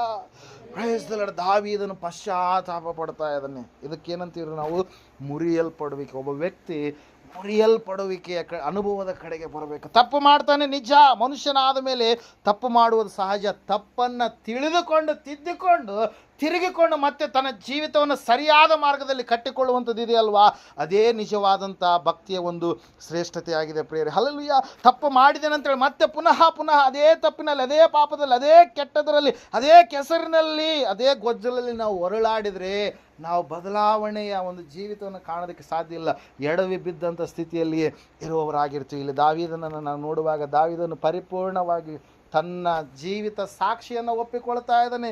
ದೇವರೇ, ನೀನು ಪ್ರೀತಿ ಸ್ವರೂಪನಾದಂಥ ದೇವರಲ್ಲಪ್ಪ, ನೀನು ಕರುಣಾನಿಧಿ ಆದಂಥ ದೇವರಲ್ಲಪ್ಪ, ನನ್ನನ್ನು ಕರುಣಿಸು, ನನ್ನನ್ನು ಪ್ರೀತಿಸು, ನನ್ನ ದ್ರೋಹಗಳನ್ನೆಲ್ಲ ನೀನು ಅಳಿಸಿ ಹಾಕು, ನನ್ನ ಪಾಪವನ್ನೆಲ್ಲ ಸಂಪೂರ್ಣವಾಗಿ ನೀನು ತೊಳೆದು ಬಿಡು. ಹಲ್ಲೆಲೂಯಾ. ಮೈ ಮೇಲೆ ಇರ್ತಕ್ಕಂಥ ಮಣ್ಣು, ಕೊಳಕು, ಉಳುಕು, ಮೈ ಮೇಲೆ ಇರ್ತಕ್ಕಂಥ ಡಸ್ಟ್ ಏನಿರ್ತದೆ, ಧೂಳು, ಅದನ್ನು ನಾವು ನೀರು ಹಾಕಿದಾಗ ನಾವು ಶುದ್ಧಿ ಆಗ್ತೀವಿ. ಹಲ್ಲೆಲೂಯಾ. ಬಹಿರಂಗ ಶುದ್ಧಿ ಅಲ್ಲ ಇದು. ಯಾವ ಶುದ್ಧಿ ರೀ? ಅಂತರಂಗ ಶುದ್ಧಿ. ಒಳಗಡೆ ಶುದ್ಧಿ ಆಗಬೇಕು. ಹೊರಗಡೆಯನ್ನು ಎಲ್ಲರೂ ಕೂಡ ಶುದ್ಧಿಯಾಗಿರ್ತಾರೆ. ಆವತ್ತಿನ ದಿವಸಗಳಲ್ಲಿ ಕೆಲವು ಜನರು ಏನು ಮಾಡ್ತಾರೆ, ಎಲ್ಲ ಸ್ನಾನ ಮಾಡ್ತಾ ಇರೋರು. ಈಗ ದೇವರು ಎಲ್ಲರಿಗೂ ಕೂಡ ಏನು ಕೊಟ್ಟಿದ್ದಾನೆ ರೀ? ಜ್ಞಾನವನ್ನು ಕೊಟ್ಟಿದ್ದಾನೆ. ಎಲ್ಲ ಕಡೆಗೆ ಶಿಕ್ಷಣ ಎನ್ನುವಂಥ ಕ್ರಾಂತಿಯಿಂದಾಗಿ ಅನೇಕ ಜನರಿಗೆ ಬೆಳಕು ಎನ್ನುವಂಥದ್ದು ಏನಾಗಿದೆ, ಬಂದಂಥ ಸ್ಥಿತಿ ಆಗಿದೆ. ಎಲ್ಲರೂ ಕೂಡ ಇವತ್ತಿನ ಸಮಯದಲ್ಲಿ ಶಿಸ್ತಾಗಿ ಜೀವಿಸ್ಬೇಕಂತೇಳಿ ಇಷ್ಟಪಡ್ತಾರೆ. ಎಂಥ ಶಿಸ್ತು ಅದು? ಹೊರಗಡೆ ಶಿಸ್ತು. ಹೊರಗಡೆ ಶಿಸ್ತು. ಹಲ್ಲೆಲೂಯಾ. ಈ ಹೊರಗಡೆ ಶಿಸ್ತಿಗಿಂತ ದೇವರು ಮೆಚ್ಚುವಂಥದ್ದು ಯಾವುದು ರೀ? ದೇವರು ಮನುಷ್ಯರ ತೋರಿಕೆಯಂತೆ ಹೊರಗಡೆದು ನೋಡೋದಿಲ್ಲ, ಹೊರಗಡೆ ಅಂದ ಚಂದ ನೋಡೋದಿಲ್ಲ, ಆತನು ಅಂತರಂಗವನ್ನು ನೋಡುವಂಥ ದೇವರಾಗಿದ್ದಾನೆ. ಹಲ್ಲೆಲೂಯಾ. ಇಲ್ಲಿ ವಾಕ್ಯ ಹೇಳ್ತದೆ, ಸತ್ಯವೇದ ಹೇಳ್ತದೆ, ಸಹೋದರ ಸಹೋದರಿಯೇ, ಒಬ್ಬ ವ್ಯಕ್ತಿ ತನ್ನ ಜೀವಿತವನ್ನು ಪರಿಪೂರ್ಣವಾಗಿ ತೆರೆದ ಅಧ್ಯಾಯವಾಗಿ ದೇವರ ಮುಂದೆ ಇಡ್ತಾ ಇದ್ದಾನೆ. ದೇವರೇ, ನಾನು ಪಾಪಿ, ನಾನು ದ್ರೋಹ ಮಾಡಿದವನಾಗಿದ್ದೇನೆ, ನನ್ನ ದೋಷಗಳನ್ನು ನೀನು ಪರಿಹರಿಸಯ್ಯ. ಯಾಕಂದರೆ ಸೃಷ್ಟಿ ಮಾಡಿದಂಥ ಸೃಷ್ಟಿಕರ್ತನು ನೀನು. ನಾನು ನೆನೆಸಿದೆ, ಯಾರಿಗೂ ಗೊತ್ತಿಲ್ಲ ಈ ಒಂದು ಕಾರ್ಯ ಎಂಬುದಾಗಿ. ಹಲ್ಲೆಲೂಯಾ. ನಾನು ನೆನೆಸಿದೆ, ನಾನು ಮಾಡುವಂಥ ಈ ಒಂದು ಪಾಪದ ಕಾರ್ಯ ಯಾರಿಗೂ ಕೂಡ ಕಂಡು ಬರೋದಿಲ್ಲ, ಯಾರಿಗೂ ಕೂಡ ತಿಳಿದು ಬರೋದಿಲ್ಲ. ಆದರೆ ನೀನು ನನ್ನನ್ನು ಎಚ್ಚರಿಸಿದೆ, 4ರಷ್ಟು ಹಿಂದಕ್ಕೆ ಕೊಡಬೇಕಂತೇಳಿ. ಆ ತೀರ್ಪು ಕೂಡ ನಂದೆ. ಆ 4 ಜನ ಮಕ್ಕಳನ್ನು ನಾನು ಕಳೆದುಕೊಳ್ಳಬೇಕಾಯ್ತು. ಊರಿಯನ ಹೆಂಡತಿ ಆಗಿರುವಂಥ ಬೆತ್ಸೆಬಳಲ್ಲಿ ಹುಟ್ಟಿರ್ತಕ್ಕಂಥ ಮೊದಲನೇ ಮಗು ಏನಾಯ್ತು, ಅದು ಸತ್ತು ಹೋಯ್ತು ಎಂಬುದಾಗಿ ನಾವು ನೋಡ್ತಾ ಇದ್ದೇವೆ. ಆಮೇಲೆ 4 ಜನರನ್ನು, 4 ಮಕ್ಕಳನ್ನು ಆತನು ಕಳೆದುಕೊಳ್ಳಬೇಕಾಯ್ತು. ಅಬ್ಷಾಲೋಮನು ಆ ಒಂದು ಮರದ ಒಂದು ತನ್ನ ಕೂದಲುಗಳು ಸಿಕ್ಕಿಬಿದ್ದವನಾಗಿ ಯೋವಾಬನ ಕೈಯಿಂದ ಆತನು ಹತನಾಗುವಂಥ ವ್ಯಕ್ತಿಯಾಗಿ ಬದಲಾವಣೆ. ಅಣ್ಣ ತಮ್ಮರ ಜಗಳಗಳು ಬಂದು ಸಹೋದರರೇ ಕಿತ್ತಾಡಿಕೊಂಡು ಸತ್ತುಬೋದು. ಹಲ್ಲೆಲೂಯಾ. ಸ್ವಂತ ಮಗನೇ ತಂದೆಗೆ ವಿರುದ್ಧವಾಗಿ ಯುದ್ಧ ಮಾಡೋದಕ್ಕಾಗಿ ಬಂದ ಪ್ರಿಯರೇ. ಅಬ್ಷಾಲೋಮನ ಕುರಿತಾಗಿ ನಾವು ನೋಡುವಾಗ ಯುದ್ಧಗಳು ದೇವ್ರ ವಾಕ್ಯದಲ್ಲಿ ನಾವು ನೋಡ್ತಾ ಇದ್ದೇವೆ ಪ್ರಿಯರೇ. ಆದರೆ ದಾವೀದನು ಪಶ್ಚಾತ್ತಾಪಪಟ್ಟ. ಅದಕ್ಕಾಗಿ ದೇವರು ವಾಕ್ಯ ಹೇಳ್ತಾ ಇದೆ, ದಾವೀದನು ನನ್ನ ಹೃದಯಾನುಸಾರಿ ಎಂಬುದಾಗಿ. ಹಲ್ಲೆಲೂಯಾ. ತಪ್ಪು ಮಾಡಿದಾನೆ, ಪಶ್ಚಾತ್ತಾಪ ಪಡ್ತಾ ಇದ್ದಾನೆ. ಪಶ್ಚಾತ್ತಾಪಪಟ್ಟು ಮತ್ತೆ ತಪ್ಪಾದ ಮಾರ್ಗದ ಕಡೆಗೆ ಹೋಗಲಾರದ ಹಾಗೆ ಏನು ಮಾಡ್ತಾ ಇದ್ದಾನೆ, ತನ್ನ ಜೀವಿತವನ್ನು ಕಟ್ಟಿಕೊಳ್ತಾ ಇದ್ದಾನೆ. ಹಲ್ಲೆಲೂಯಾ. Praise the Lord. ಒಂದು ಸಾರಿ ನೀವು ಆಲೋಚನೆ ಮಾಡಿರಿ, ನೀವು ಕೆಲವೊಂದು ಸಮಯದಲ್ಲಿ ನೀವು ನಿರ್ಧಾರಗಳನ್ನು ತೆಗೆದುಕೊಂಡಿರ್ತೀರ. ಆ ನಿರ್ಧಾರಗಳ ಮೂಲಕವಾಗಿ ನಿಮಗೆ ಕೆಟ್ಟದಾದಂಥ ಅನುಭವ ಆಗಿರುತ್ತೆ. Hallelujah, praise Lord. ನೀವು ಒಂದು ಸಾರಿ ಇಲ್ಲೇ ನಾವು ಕೂತ್ಕೊಂಡಿದ್ದೀವಿ, ಯಾವ ಬೆಳಗುರ್ಕಿ ಗ್ರಾಮದಲ್ಲಿ. ಬೆಳಗುರ್ಕಿಯಿಂದ ನಾವು ಸಿಂಧನೂರು ಎನ್ನುವಂಥ ಪಟ್ಟಣಕ್ಕೆ, ತಾಲೂಕಿಗೆ ನಾವು ಹೋಗಬೇಕಾಗಿದೆ. ಹಲ್ಲೆಲೂಯಾ. ಆ ಸಮಯದಲ್ಲಿ ಕೆಲವು ಜನರು ನೆನೆಸಿದ್ರು. ಹೆಂಗೆ ಹೋದ್ರಿ? ಒಳಬಳ್ಳಾರಿಗೆ ಹೋಗಿ, ಎಡಿಗಿನಾಳಕ್ಕೆ ಹೋಗಿ, ಮತ್ತು ಆ ಕಡೆ ಉಲ್ಗುಂಚಿ ದಾರಿಗೆ ಹೋಗಿ, ಪೋತ್ನಾಳಕ್ಕೆ ಹೋಗಿ, ಸಿಂಧನೂರಿಗೆ ಬಂದು. Hallelujah, praise Lord. ಭಾಳ ದೂರ ಐತಪ್ಪ ಸಿಂಧನೂರು ಅಂತೇಳಿ ನೆನೆಸಿದ್ರು. ಆಮೇಲೆ ಎರಡನೇ ಸಾರಿ ಅವ್ರು ಹೆಂಗೆ ಹೋದರು? ಇಲ್ಲಿಂದ ಅಲ್ಮೂರಿಂದ ಜವಳಗೆರೆಯಿಂದ ಸಿಂಧನೂರು ಹೋದ್ರು. ಆ ಮಾರ್ಗ ಅದು ಫಸ್ಟ್ನೇ ನಿರ್ಧಾರ ತಪ್ಪಪ್ಪ, ಇದು ಇನ್ನೂ ಸಮೀಪ ಆಗುತ್ತಾ ಅಂತೇಳಿ ಅವ್ರು ಕಂಡುಕೊಂಡ್ರು. ಆಮೇಲೆ ಅವ್ರು ಹೆಂಗೆ ಹೋದ್ರಿ? ಈ ಬೆಳಗುರಿಕಿಂದ ಸೀದಾ ನಮ್ಗೆ ಇನ್ನೊಂದು ದಾರಿ ನಾವು ಕಂಡುಹಿಡಿಯಮ್ಮ ಅಂತೇಳಿ ಹೆಂಗೆ ಹೋದ್ರು? ಮಾಡ್ಸಿರುವಾರದಿಂದ ಹೋದ್ರು. ಹೆಂಗೆ ಹೋದ್ರು? ಮಾಡ್ಸಿರುವಾರ, ಉದ್ಬಾಳ, ಗೋಮರ್ಸಿ, ಉದ್ಬಾಳ, ಹಿಂಗೆ ಏನು ಮಾಡಿದ್ರು? ಹೋದ್ರೆ ಅವು ಎರಡು ನಾವು ತೆಗೆದುಕೊಂಡಿದ್ದದು ತಪ್ಪು. ಅಲ್ಲಿ ತಪ್ಪಾದ ನಾವು ನಿರ್ಧಾರಗಳು. ಆದರೆ ಅನುಭವ ಏನು ಕೊಡ್ತ್ರಿ? ಹಿಂಗೋದ್ರೆ ಇಷ್ಟು ದೂರ ಆಗುತ್ತೆ, ಹಿಂಗೋದ್ರೆ ಅದಕ್ಕಿಂತ ಇಷ್ಟು ದೂರ ಆಗುತ್ತೆ, ಹಿಂಗೋದ್ರೆ ಇನ್ನೂ ಸಮೀಪ ಆಗುತ್ತೆ. ನಾವು ಯಾವುದನ್ನು ಆಯ್ಕೆ ಮಾಡಿಕೊಳ್ತೀವಿ? ಪ್ರತಿ ಸರಿ ಹೋಗ್ಬೇಕಾದ್ರೆ ಎಡಿಗ್ನಾಳ ಮೇಲೆ ಹೋಗ್ತೀವ, ಅಲ್ಮೂರ್ ಮೇಲೆ ಹೋಗ್ತೀವ, ಹೆಂಗೆ ಹೋಗ್ತೀವಿ ರೀ? ಮಾಡಿಸಿರೋರದ ಮೇಲೇ ಹೋಗ್ತೀವಿ. Hallelujah, praise Lord. ಹೇಳೋದು ಅರ್ಥ ಆಗ್ತಾ ಇದೆನಾ? ನಾವು ಒಂದು ಅನುಭವವನ್ನು ಕಲಿತೀವಿ. ಯಾವುದರ ಮೂಲಕವಾಗಿ? ಕೆಟ್ಟದಾದಂಥ ನಿರ್ಧಾರ ತೆಗೆದುಕೊಂಡಾಗ ಒಂದು ಅನುಭವ ಎನ್ನುವಂಥದ್ದಾಗುತ್ತೆ. ಅನುಭವದ ಮೂಲಕವಾಗಿ ನಾವು ಮುಂದೆ ನಡೆಯುವಾಗ ಮತ್ತೆ ನಾವು ಕೆಟ್ಟ ನಿರ್ಧಾರವನ್ನು ತೆಗೆದುಕೊಳ್ಳೋದಕ್ಕೆ ಸಾಧ್ಯ ಇಲ್ಲ. ಅನುಭವ ಇರುತ್ತೆ. ಆ ಸಮಯದ ಇಲ್ಲಪ್ಪ, ಆ ದಾರಿ ಕೆಟ್ಟದ್ದು, ಅದರ ಕಡೆಗೆ ಹೋದರೆ ನನಗೆ ಏನಿದೆ? ಶಿಕ್ಷೆ ಇದೆ. ಅದರ ಕಡೆಗೆ ಹೋದರೆ ನನಗೇನಿದೆ? ಶಾಪ ಇದೆ. ನಾನು ಅಂದುಕೊಳ್ತಾ ಇದ್ದೀನಿ, ನಾನು ನೆನೆಸ್ತಾ ಇದ್ದೀನಿ, ನಾನು ಎಷ್ಟೋ ವಿಧದಲ್ಲಿ ಅಂದುಕೊಳ್ತಾ ಇದ್ದೀನಿ, ಏಳಿಗೆ ಆಗಬೇಕಂತೇಳಿ. ಆದರೆ ಆಗಲಾರದೆ ಇರೋದಕ್ಕೆ ಕಾರಣ ಏನಂತೇಳಿ ನನಗೆ ಇಲ್ಲಿಯವರೆಗೂ ಗೊತ್ತಾಗ್ತಾ ಇಲ್ಲ. ಕಾರಣ ಏನಂತಂದರೆ, ನಾನು ಇನ್ನೂ ಕೂಡ ಆ ಪಾಪದ ಮಾರ್ಗದಲ್ಲಿದ್ದೇನೆ, ಇನ್ನೂ ಕೂಡ ಆ ಒಂದು ಶಿಕ್ಷೆಯ ಮಾರ್ಗದಲ್ಲಿದ್ದೇನೆ, ಇನ್ನೂ ಕೂಡ ನಾನು ದಾರಿ ತಪ್ಪಿದ ವ್ಯಕ್ತಿಯಾಗಿ ಜೀವಿಸ್ತಾ ಇದ್ದೇನೆ. ಅದಕ್ಕಾಗಿ ನಾನು ಎಷ್ಟು ತಂದರೂ ಕೂಡ, ಎಷ್ಟು ಮಾಡಿದರೂ ಕೂಡ ಇನ್ನೂ ಏನಾಗ್ತಾ ಇದೆ? ಅದು ತುಂಬಿದ ಕೊಡದೋಪಾದಿಯಲ್ಲಿ ನನಗೆ ಕಾಣಿಸ್ತಾ ಇದೆ ತುಂಬಿದ ಕೊಡ. ಆದರೆ ತುಂಬಿದ ಕೊಡ ಏನಾಗಿದೆ? ಅದು ಕೆಳಗಡೆ ಓಲ್ ಬಿದ್ದ, ಒಂದು ತೂತು ಬಿದ್ದಿದೆ. ತೂತು ಬಿದ್ದಿದ್ದೆಲ್ಲ ನೀನು ಎಷ್ಟು ತುಂಬಿಸಿದ್ರು ಕೂಡ ಅದೇನಾಗುತ್ತೆ? ಮತ್ತೆ ಎಳೆದು ಬಿಡುತ್ತೆ. ಯಾಕೆ ಹೇಳ್ರಿ? ಅದು ಏನಾಗಿದೆ ರೀ? ಓಲ್ ಬಿದ್ದು ಎಲ್ಲ ಸೋರ್ತಾ ಇದೆ. ನೀನು ಅಂದ್ಕೊಳ್ತಾ ಇದೆ, ಅಯ್ಯೋ ಎಷ್ಟು ತುಂಬಿಸೋಕೆ ಪ್ರಯತ್ನ ಮಾಡ್ತೀನಿ, ಆದರೆ ತುಂಬೋದಕ್ಕೆ ಸಾಧ್ಯ ಆಗ್ತಾ ಇಲ್ಲ ಎಂಬುದಾಗಿ. ಅಲ್ಲಿ ಇಲ್ಲಿ ನಾವು ತಿಳಿದುಕೊಳ್ಬೇಕಾಗಿರ್ತಕ್ಕಂಥ ಅಂಶ ಏನಂತಂದರೆ, ಒಂದು ಸ್ಥಳಕ್ಕೆ ನಾವು ಹೋಗಬೇಕಾದ್ರೆ ಒಂದು ಕೆಟ್ಟ ನಿರ್ಧಾರ, ಹಲ್ಲೆಲೂಯಾ, ಒಂದು ಕೆಟ್ಟ ನಿರ್ಧಾರದ ಮೂಲಕವಾಗಿ ಒಂದು ಅನುಭವ ಬರುತ್ತೆ. ಆದರೆ ಮತ್ತೆ ನಾವು ಏನು ಮಾಡ್ತೀವಿ ರೀ? ಆ ಅನುಭವ ನಮಗೆ ಜೀವಿತದ ಪಾಠ ಕಲಿಸಿಕೊಡುತ್ತೆ. ಮತ್ತೆ ಪುನಃ ಆ ಕೆಟ್ಟ ನಿರ್ಧಾರದ ಕಡೆಗೆ ನಾವು ಹೋಗಲ್ಲ, ಕೆಟ್ಟದಾಗಿರ್ತಕ್ಕಂಥ ಸ್ಥಿತಿಯ ಕಡೆಗೆ ನಾವು ಹೋಗಲ್ಲ. ಇಲ್ಲಿ ದಾವೀದನು ಕೂಡ ತನ್ನ ಜೀವಿತವನ್ನು ಏನು ಮಾಡ್ತಾ ಇದ್ದಾನೆ? ಸಂಪೂರ್ಣವಾಗಿ ದೇವರಿಗೆ ಒಪ್ಪಿಸಿಕೊಡ್ತಾ ಇದ್ದಾನೆ. ನಾನು ಪಾಪ ಮಾಡಿದ್ದೇನೆ, ನಾನು ದೋಷ ಮಾಡಿದ್ದೇನೆ, ನಾನು ದ್ರೋಹ ಮಾಡಿದ್ದೇನೆ. ನಾನು ತಾಯಿಯ ಗರ್ಭದಲ್ಲಿರುವಾಗಲೇ, ನಾನು ಹುಟ್ಟಿದಂದಿನಿಂದ ನಾನು ಪಾಪಿಯ ಮಾತ್ರ ಗರ್ಭವನ್ನು ಹೊಂದಿದ ದಿನದಿಂದ ನಾನು ದ್ರೋಹಿಯೇ, ನಿನಗೆ ತಪ್ಪು ಮಾಡಿದ್ದೇನೆ, ಕೇವಲ ನಿನಗೆ ತಪ್ಪು ಮಾಡಿದ್ದೇನೆ, ಕೆಟ್ಟದಾಗಿರುವುದನ್ನೇ ನಾನು ಮಾಡಿದ್ದೇನೆ. ನಿನ್ನ ನಿರ್ಣಯ ನ್ಯಾಯವಾಗಿ, ನಿನ್ನ ತೀರ್ಪು ನಿಷ್ಕಳಂಕವಾಗಿ ಇರುತ್ತದಲ್ಲ ಅಂತೇಳಿ ದೇವರ ಮುಂದೆ ಯಥಾರ್ಥವಾಗಿ ತನ್ನ ಜೀವಿತವನ್ನು ಒಪ್ಪಿಕೊಳ್ತಾ ಇದ್ದಾನೆ. Hallelujah, praise Lord. ಈ ಒಂದು ಪಶ್ಚಾತ್ತಾಪದ ಅನುಭವದ ಕಡೆಗೆ ನಾವು ಬರಬೇಕು. ನಾವು ಮುರಿಯಲ್ಪಡುವಂಥ ಸ್ಥಿತಿಯ ಕಡೆಗೆ ಬರಬೇಕು. ನಾವು ಮುರಿಯಲ್ಪಡಲಾರ್ದಿದ್ರೆ, ಪಶ್ಚಾತ್ತಾಪ ಹೊಂದಲಾರ್ದಿದ್ರೆ, ಆತ್ಮನಲ್ಲಿ ನಾವು ಜಜ್ಜಿ ಹೋದಂಥ ಸ್ಥಿತಿಯ ಕಡೆಗೆ ಬರಲಾರದೇ ಇದ್ದರೆ ದೇವರು ನಮ್ಮನ್ನು ಮೆಚ್ಚೋದಕ್ಕೆ ಸಾಧ್ಯ ಇಲ್ಲ. ನಿಮ್ಮ ಮನೆಯಲ್ಲಿ ನಿಮ್ಮ ಮಕ್ಕಳಿರ್ತಾರೆ, ಮಕ್ಕಳಂದ ಮೇಲೆ ತಪ್ಪು ಮಾಡೋದು ಸಹಜ. ಹಲ್ಲೆಲೂಯಾ. ಚಿಕ್ಕವರಿರುವಾಗ ಏನು ಮಾಡ್ತೀವಿ ಹೇಳಿ? ಆಲೋಚನೆ ಬರುತ್ತೆ. ನಾನು ಕೂಡ ಮಗುವಾಗಿ ಬೆಳೆದ್ರೆ ನೀವೆಲ್ಲರೂ ಕೂಡ ಹಂಗೆ ಬಂದಿರಿ. ಫಸ್ಟ್ ಅಪ್ಪನ ಜೇಬು ಕಡೆ ಬರುತ್ತೆ ಕಣ್ಣು. Hallelujah, praise Lord. ದುಡ್ಡು ಕೊಡಲಾರ್ದು ಎಲ್ಲಿ ಹೋಗುತ್ತೆ? ಅಪ್ಪನ ಜೇಬು. ಇಲ್ಲಾಂದ್ರೆ ಎಲ್ಲಿ ದುಡ್ಡು ಇಡ್ತಾರ ಅಲ್ಲಿ. Hallelujah, praise Lord. ಎಷ್ಟು ಕೇಳಿದ್ರು ಕೊಡಲಾರ್ದಾಗ ಏನು ಮಾಡ್ತೀವಿ ರೀ? ಅದೇ ಕೆಲಸ. Hallelujah, praise Lord. ಮಕ್ಕಳು ತಪ್ಪು ಮಾಡಿದಾಗ ಏನು ಮಾಡ್ತಾರೆ? ಅವ್ರಿಗೆ ಗೊತ್ತಾಗುತ್ತೆ. ಯಾಕಂದರೆ ಅವ್ರ ತಂದೆ ತಾಯಿನೂ ಹೆಂಗೆ ಚಿಕ್ಕ ಮಕ್ಕಳಾಗಿ ಬೆಳೆದು ಅವ್ರಿಗೆ ಗೊತ್ತಿರುತ್ತೆ. ಯಾಕಂದರೆ ಅವರಿಗೆ ಅನುಭವ. ಹಲ್ಲೆಲೂಯಾ, ಯಾವ ವಯಸ್ಸಿಗೆ ನಮ್ಮ ಮಕ್ಕಳು ಹೆಂಗಿರ್ತಾರೆ ಅಂತೇಳಿ ಅವರಿಗೆ ಗೊತ್ತು. ಅದಕ್ಕಾಗಿ ಅವ್ರು ಏನು ಮಾಡ್ತಾ ಇರ್ತಾರೆ? ಅವ್ರನ್ನ ಗದರಿಸ್ತಾ ಇರ್ತಾರೆ, ಎಚ್ಚರಿಸ್ತಾ ಇರ್ತಾರೆ, ದಾರಿ ತಪ್ಪಲಾರ್ದ ಹಾಗೆ ಅವ್ರನ್ನ ಸರಿಯಾದ ಮಾರ್ಗದಲ್ಲಿ ನಡೆಸ್ತಾ ಇರ್ತಾರೆ. Hallelujah, praise Lord. ಇಲ್ಲಿ ನಾವು ನೋಡ್ತಾ ಇದ್ದೇವೆ ಪ್ರಿಯರೇ, ಯಾವ ರೀತಿಯಾಗಿ ಮಕ್ಕಳು ಅದು ಕದ್ದಿರೋದು ನಿಮಗೆ ಗೊತ್ತಿರುತ್ತೆ. ಗೊತ್ತಾದ ಮೇಲೆ ನೀವೇನು ಮಾಡ್ತೀರಿ? ನೀವು ಪರೀಕ್ಷೆ ಮಾಡ್ತೀರಿ, ಟೆಸ್ಟ್ ಮಾಡ್ತೀರಿ. ಇಲ್ಲ, ದುಡ್ಡು ಇಟ್ಟಿದ್ದೆ ನಾನು, ದುಡ್ಡು ಕಾಣಿಸ್ತಾ ಇಲ್ಲ. ಅವರು ಭಾಳ ಟ್ಯಾಲೆಂಟೆಡ್ ಅವ್ರ ಮಕ್ಕಳು. ಹಲ್ಲೆಲೂಯಾ. 1000 ರೂಪಾಯಿ ಇದ್ರೆ 1000 ರೂಪಾಯಿ ಎಗರಿಸಲ್ಲ.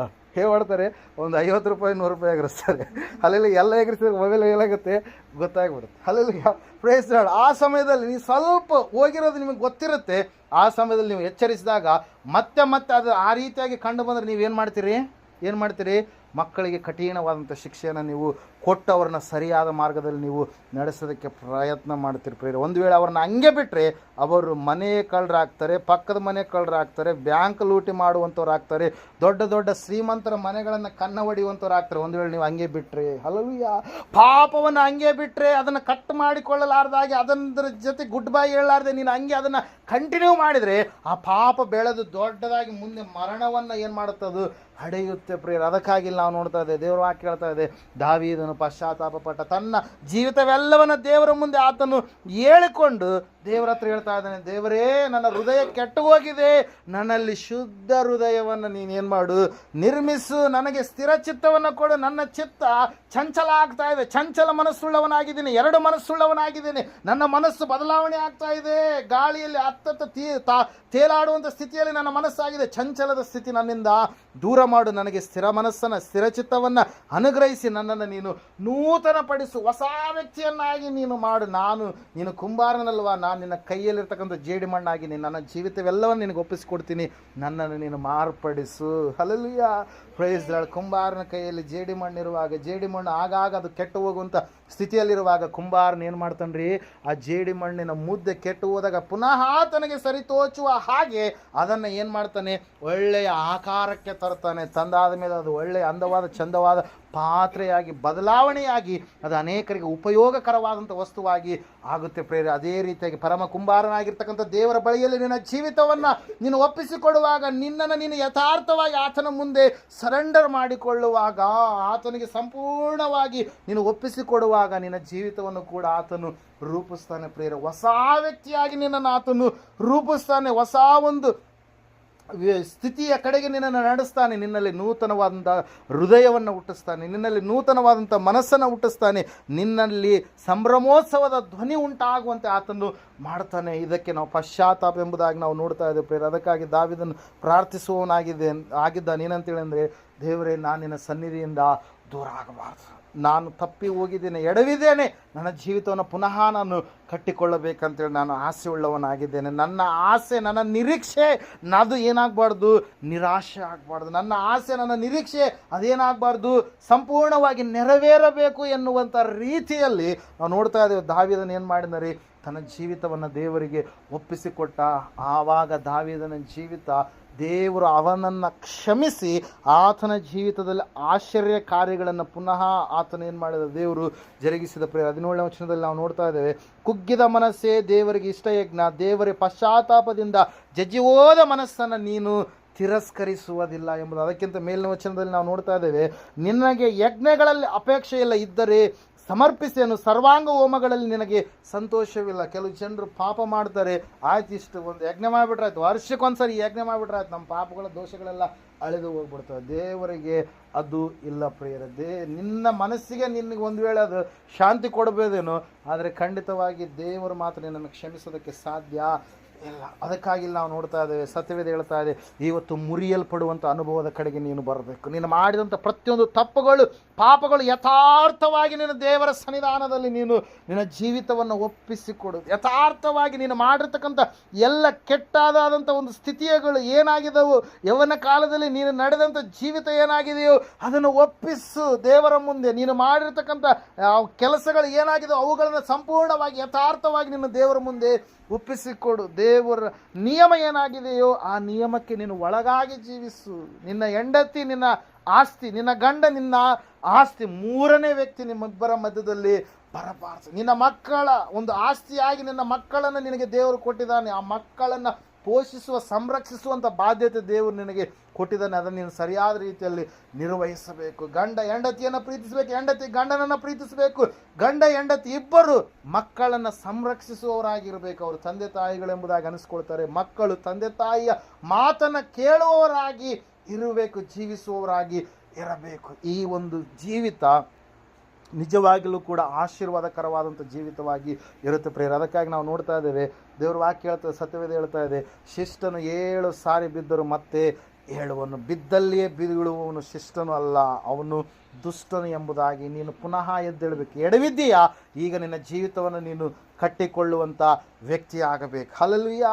Price Lord. ನಾವು ನೋಡ್ತಾ ಇದ್ದೇವೆ ಪ್ರಿಯರೇ, ಸತ್ಯವೇದದಲ್ಲಿ ನಾವು ನೋಡುವಾಗ ಅದ್ಭುತವಾಗಿ ಆತನು ತನ್ನ ಜೀವಿತವನ್ನು ಪುನಃ ದೇವರಲ್ಲಿ ಏನು ಮಾಡಿದಂತೆ ಸರಿ ಹೊಂದಿಸಿಕೊಂಡು ಭಕ್ತಿಯ ಜೀವಿತದಲ್ಲಿ ಮತ್ತೆ ಮುಂದಕ್ಕೆ ಹೋದ.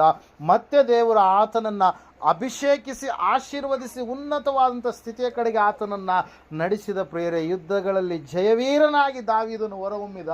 ಆತನು ತನ್ನ ಒಂದು ಭಕ್ತಿಯ ಜೀವಿತವನ್ನು ಕೆಡಿಸಿಕೊಳ್ಳಲಾರದ ಹಾಗೆ, ಅಯ್ಯೋ ನಾನಾದರೂ ಅರಮನೆಯಲ್ಲಿದ್ದೇನೆ, ನನ್ನ ದೇವರಿಗಾಗಿ ನಾನು ಒಂದು ದೇವಾಲಯವನ್ನು ಕಟ್ಟಬೇಕು ಎಂಬುದಾಗಿ ದೇವಾಲಯಕ್ಕಾಗಿ ಅನೇಕ ಬಂಗಾರವನ್ನು ನಾವು ನೋಡ್ತಾ ಇದ್ದೇವೆ. ದೇವರಿಗಾಗಿ ಬೆಳ್ಳಿಯನ್ನು, ದೇವರಿಗಾಗಿ ಮರಗಳನ್ನು ಆತನು ಸಂಗ್ರಹಿಸಿದ.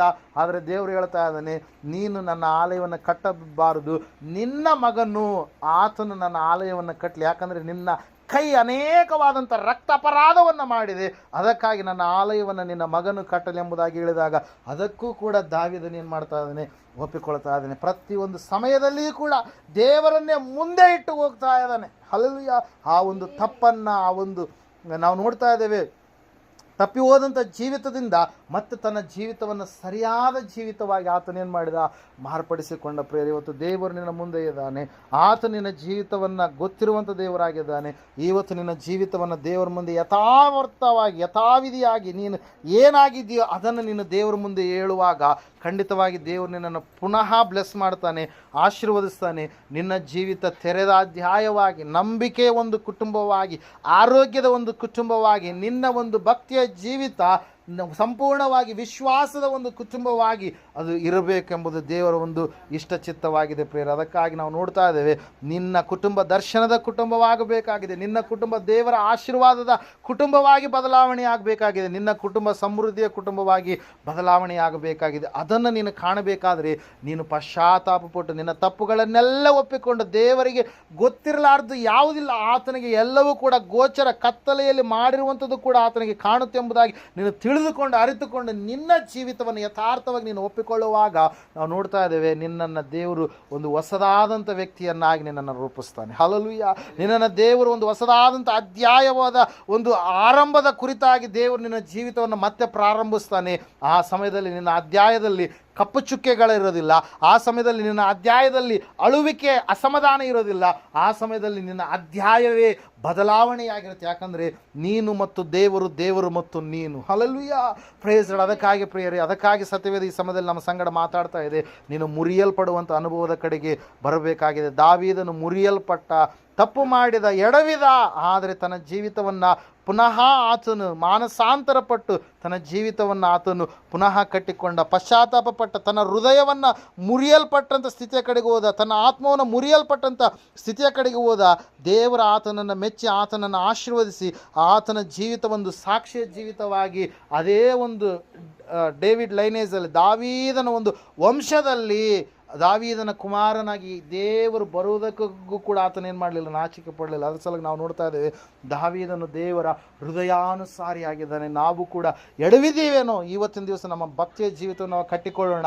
ನಮ್ಮ ಜೀವಿತ ದೇವರಿಗೆ ಸಂಪೂರ್ಣವಾಗಿ ಹೆಂಗಿರ್ಬೇಕಂದ್ರೆ ಮೆಚ್ಚುಗೆಯಾದಂಥ ರೀತಿಯಾಗಿ ಬದಲಾವಣೆ ಆಗಬೇಕಾದರೆ ಮುರಿಯಲ್ಪಟ್ಟಂಥ ಅನುಭವ ಪ್ರತಿಯೊಬ್ಬ ಭಕ್ತಿವಂತನಿಗೆ ಅವಶ್ಯಕತೆ ಇದೆ ಎಂಬುದಾಗಿ ಸತ್ಯವೇದ ನಮಗೆ ಸಾರಿ ಹೇಳ್ತದೆ. ಈ ಸಮಯದಲ್ಲಿ ನಾವೆಲ್ಲರೂ ನಿಂತುಕೊಳ್ಳೋಣ, ಪ್ರಾರ್ಥನೆ ಮಾಡೋಣ. ದೇವರ ವಾಕ್ಯ ಹೇಳ್ತಾ ಇದೆ, ಸಹೋದರ ಸಹೋದರಿಯೇ, ಮುರಿಯಲ್ಪಡದ ಅನುಭವದಲ್ಲಿ ನೀನಿದೆಯೇನೋ, ಜಜ್ಜಿ ಹೋಗದ ಅನುಭವದಲ್ಲಿ ನೀನಿದೆಯೇನೋ, ಪಶ್ಚಾತ್ತಾಪವಿಲ್ಲದ ಹಾಗೆ ಕಠಿಣವಾದಂಥ ಆತ್ಮವುಳ್ಳವನಾಗಿ ಒಂದು ವೇಳೆ ನಾಟಕೀಯ ಭಕ್ತಿಯನ್ನು ಮಾಡುವಂಥ ವ್ಯಕ್ತಿಯಾಗಿ ನೀನು ಕಾಣಿಸ್ತಾ ಇದೆಯೇನೋ, ಈ ಸಮಯದಲ್ಲಿ ನಿನ್ನ ಜೀವಿತವನ್ನು ಒಂದು ಸಾರಿ ನೀನು ಪರೀಕ್ಷೆ ಮಾಡಿಕೊ. ನಿನ್ನ ಮಾರ್ಗ ಯಾವುದಾಗಿದೆ?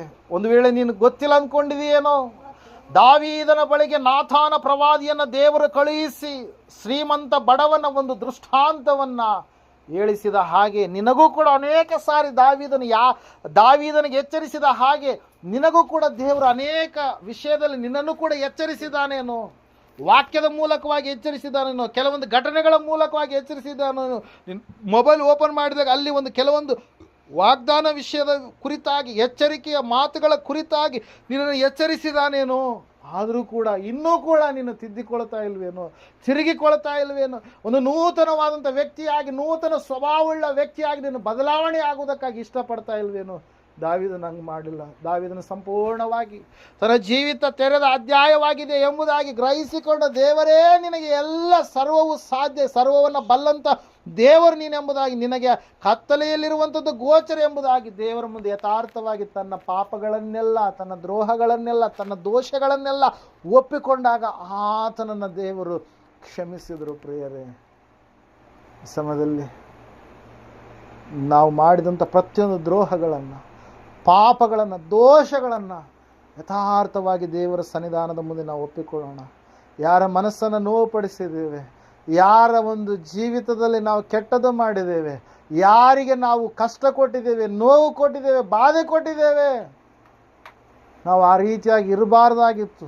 ಆದರೆ ಆ ರೀತಿಯಾಗಿ ಮಾಡಿದ್ದೇವೆ. ಇವತ್ತು ಸಮಯದಲ್ಲಿ ನಾವು ನೆನೆಸಿಕೊಂಡು, ದೇವರೇ ನಮ್ಮನ್ನು ಕ್ಷಮಿಸಯ್ಯ, ನಾವು ಆ ರೀತಿಯಾಗಿ ಮಾಡಬಾರ್ದಾಗಿತ್ತಪ್ಪ, ನಮ್ಮನ್ನು ಕ್ಷಮಿಸು ಎಂಬುದಾಗಿ ಸಮಯದಲ್ಲಿ ದೇವರ ಹತ್ರ ಯಥಾರ್ಥವಾಗಿ ನಮ್ಮ ಭಕ್ತಿಯ ಜೀವಿತವನ್ನು ಒಪ್ಪಿಸಿಕೊಳ್ಳೋಣ. ದೇವರು ಕರುಣಾಮಯಿ, ದೇವರು ಪ್ರೀತಿ ಸ್ವರೂಪನು, ದೇವರು ನಮ್ಮ ದ್ರೋಹಗಳನ್ನು ಅಳಿಸಿ, ನಮ್ಮ ದೋಷಗಳನ್ನು ತೊಲಗಿಸಿ, ಪರಿಹರಿಸಿ, ನಮ್ಮ ಪಾಪಗಳನ್ನೆಲ್ಲ ಸಂಪೂರ್ಣವಾಗಿ ಶುದ್ಧಿಗೊಳಿಸಿ, ಪೂರ್ವಕ್ಕೂ ಪಶ್ಚಿಮಕ್ಕೂ ಎಷ್ಟು ದೂರವೋ ನಮ್ಮ ದ್ರೋಹಗಳನ್ನು ಅಷ್ಟು ದೂರ ಮಾಡಿ, ಮತ್ತೆ ಮತ್ತೆ ನೆನೆಸದೆ ಆತನು ಅವುಗಳನ್ನು ಎಂದಿಗೂ ಕೂಡ ನೆನಪಲ್ಲಿ ಇಡೋದಿಲ್ಲ. ಪ್ರಿಯರೇ, ಸಮಯದಲ್ಲಿ ಮನುಷ್ಯರಾದ್ರೆ ನೆನಪಿಟ್ಕೊಂತಾರೆ, ಇನ್ನು ದೇವರು ನೆನಪಿಟ್ಕೊಳ್ಳೋದಿಲ್ಲ. ಸಮಯದಲ್ಲಿ ನಾವು ಪ್ರಾರ್ಥನೆ ಮಾಡೋಣ. ಅಷ್ಟು ಒಳ್ಳೆ ದೇವರು ನಮಗೆ ಸಿಕ್ಕಿದ್ದಾನೆ.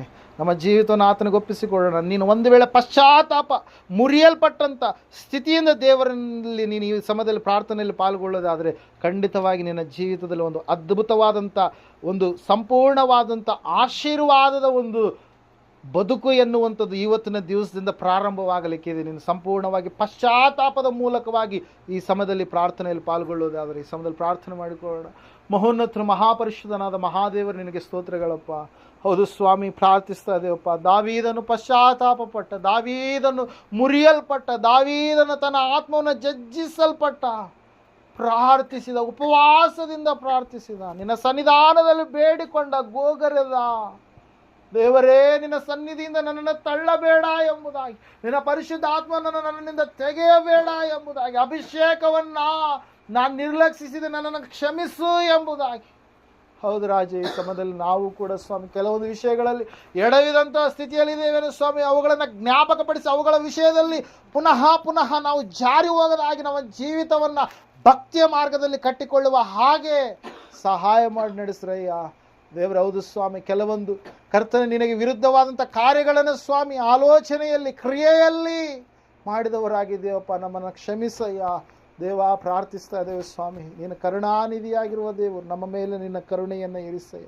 ನಿನ್ನ ಪ್ರೀತಿ ಸ್ವರೂಪನಾದ ದೇವರು, ನಮ್ಮನ್ನು ಪ್ರೀತಿಸಿ ನಿನ್ನ ಪ್ರಾಣವನ್ನು ಕೊಟ್ಟಿದೆಯಲ್ಲಯ್ಯ, ನಿನಗೆ ಸ್ತೋತ್ರಗಳಪ್ಪ. ನಮ್ಮನ್ನು ಕ್ಷಮಿಸಯ್ಯ, ನಮ್ಮನ್ನು ಶುದ್ಧಿ ಮಾಡಯ್ಯ, ನಮ್ಮಲ್ಲಿ ನೂತನ ಹೃದಯವನ್ನು ಹುಟ್ಟಿಸಯ್ಯ, ಸ್ಥಿರ ಚಿತ್ತ ಮನಸ್ಸನ್ನು ಅನುಗ್ರಹಿಸಯ್ಯ ದೇವರೇ. ನಮ್ಮನ್ನು ಬಲಪಡಿಸಿ ಸ್ವಾಮಿ, ಮತ್ತೆ ಮತ್ತೆ ಪುನಃ ನಿನಗೆ ದ್ರೋಹಿಗಳಾಗಿ ನಡೆಯದೆ ನಮ್ಮ ಜೀವಿತವೆಲ್ಲವನ್ನು ಸ್ವಾಮಿ ನಿನಗೆ ಅಂಕಿತ ಮಾಡ್ತಾ ಇದ್ದೇವೆ ಸ್ವಾಮಿ. ಕರ್ತನೇ, ನಾವು ಎಡವಿದ್ದೇವೇನೋ ಸ್ವಾಮಿ, ನಾವು ಬಿದ್ದಿದ್ದೇವೇನೋ ಸ್ವಾಮಿ, ಮತ್ತೆ ಅದೇ ಕೊಳಕಲ್ಲಿ, ಅದೇ ಉಳುಕಿನಲ್ಲಿ, ಅದೇ ಒಂದು ಕೆಸರಿನಲ್ಲಿ ಹೊರಳಾಡದೆ, ಅದನ್ನೇ ಇಷ್ಟಪಡದೆ ಪುನಃ ನಾವು ಎದ್ದು ಭಕ್ತಿಯ ಜೀವಿತವನ್ನು, ಶಕ್ತಿಯುಳ್ಳ ಭಕ್ತಿಯನ್ನು ಮಾಡಲಿಕ್ಕಾಗುವ ಹಾಗೆ ನಮ್ಮೆಲ್ಲರನ್ನ ಪ್ರೇರೇಪಿಸಿ ವಾಕ್ಯ ಸಂದೇಶವನ್ನು ಕೇಳುವಂಥವರೆಲ್ಲರ ಜೀವಿತದಲ್ಲಿ ಬಿಡುಗಡೆಯನ್ನು ದಯಪಾಲಿಸಿ, ನಿನ್ನ ಶಕ್ತಿ, ನಿನ್ನ ಆತ್ಮನ ಆಳ್ವಿಕೆ ಪ್ರಜ್ವಲಿಸುವ ಹಾಗೆ, ಅನೇಕ ಆತ್ಮಗಳು ರಕ್ಷಿಸಲ್ಪಡುವ ಹಾಗೆ ಅತಿಶಯ ಕಾರ್ಯಗಳನ್ನು ಜರುಗಿಸಿ ನಡೆಸಬೇಕೆಂಬುದಾಗಿ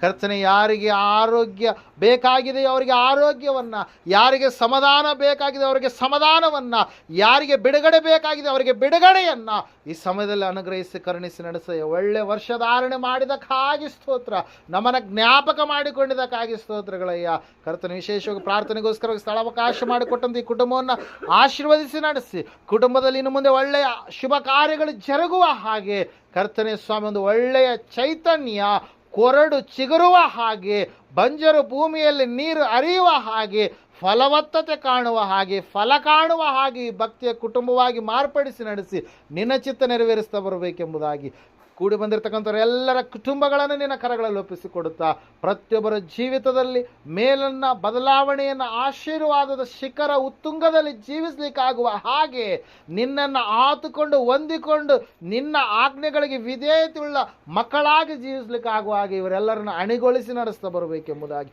ಅತಿ ಬೇಗನೆ ಬರಲಿರುವ ಯೇಸುವಿನ ನಾಮದಲ್ಲಿ ಪ್ರಾರ್ಥಿಸಿ ಅರ್ಪಿಸಿ ಬೇಡಿದೆಲ್ಲವನ್ನ ಯೇಸುವಿನ ನಾಮದಲ್ಲಿ ಹೊಂದಿದವರಾಗಿದ್ದೇವೆ ಪರಮ ತಂದೆ. ಆಮೇಲೆ ನಮ್ಮ ತಂದೆಯಾದ ದೇವರ ಶಾಶ್ವತವಾದ ಪ್ರೀತಿ, ಕುಮಾರನಾಗಿ ಬಂದರೆ ಯೇಸು ಕ್ರಿಸ್ತನ ಶಾಶ್ವತವಾದ ಕೃಪೆ, ಪರಿಶುದ್ಧಾತ್ಮ ದೇವರ ಶಾಶ್ವತವಾದ ನನ್ನ ನಡೆಸಲಿಕ್ಕೆ ಅಲಂಕರಿಸಲಿಕ್ಕೆ ಬಲಪಡಿಸಲಿಕ್ಕೆ ಕೂಡಿ ಬಂದರೆ ಇವರ ಸಂಗಡಲು ಸಕಲ ಸದ್ಭಕ್ತರ ಸಂಗಡಲು ಪ್ರಪಂಚದಲ್ಲಿರುವ ಎಲ್ಲ ಮನುಷ್ಯರ ಸಂಗಡಲು ಸದಾಕಾಲ ನೆಲೆಯಾಗಿರಲಿ ಸ್ವಾಮಿ. ಆಮೇಲೆ ಯೇಸು ರಕ್ತಕ್ಕೆ ಜಯ.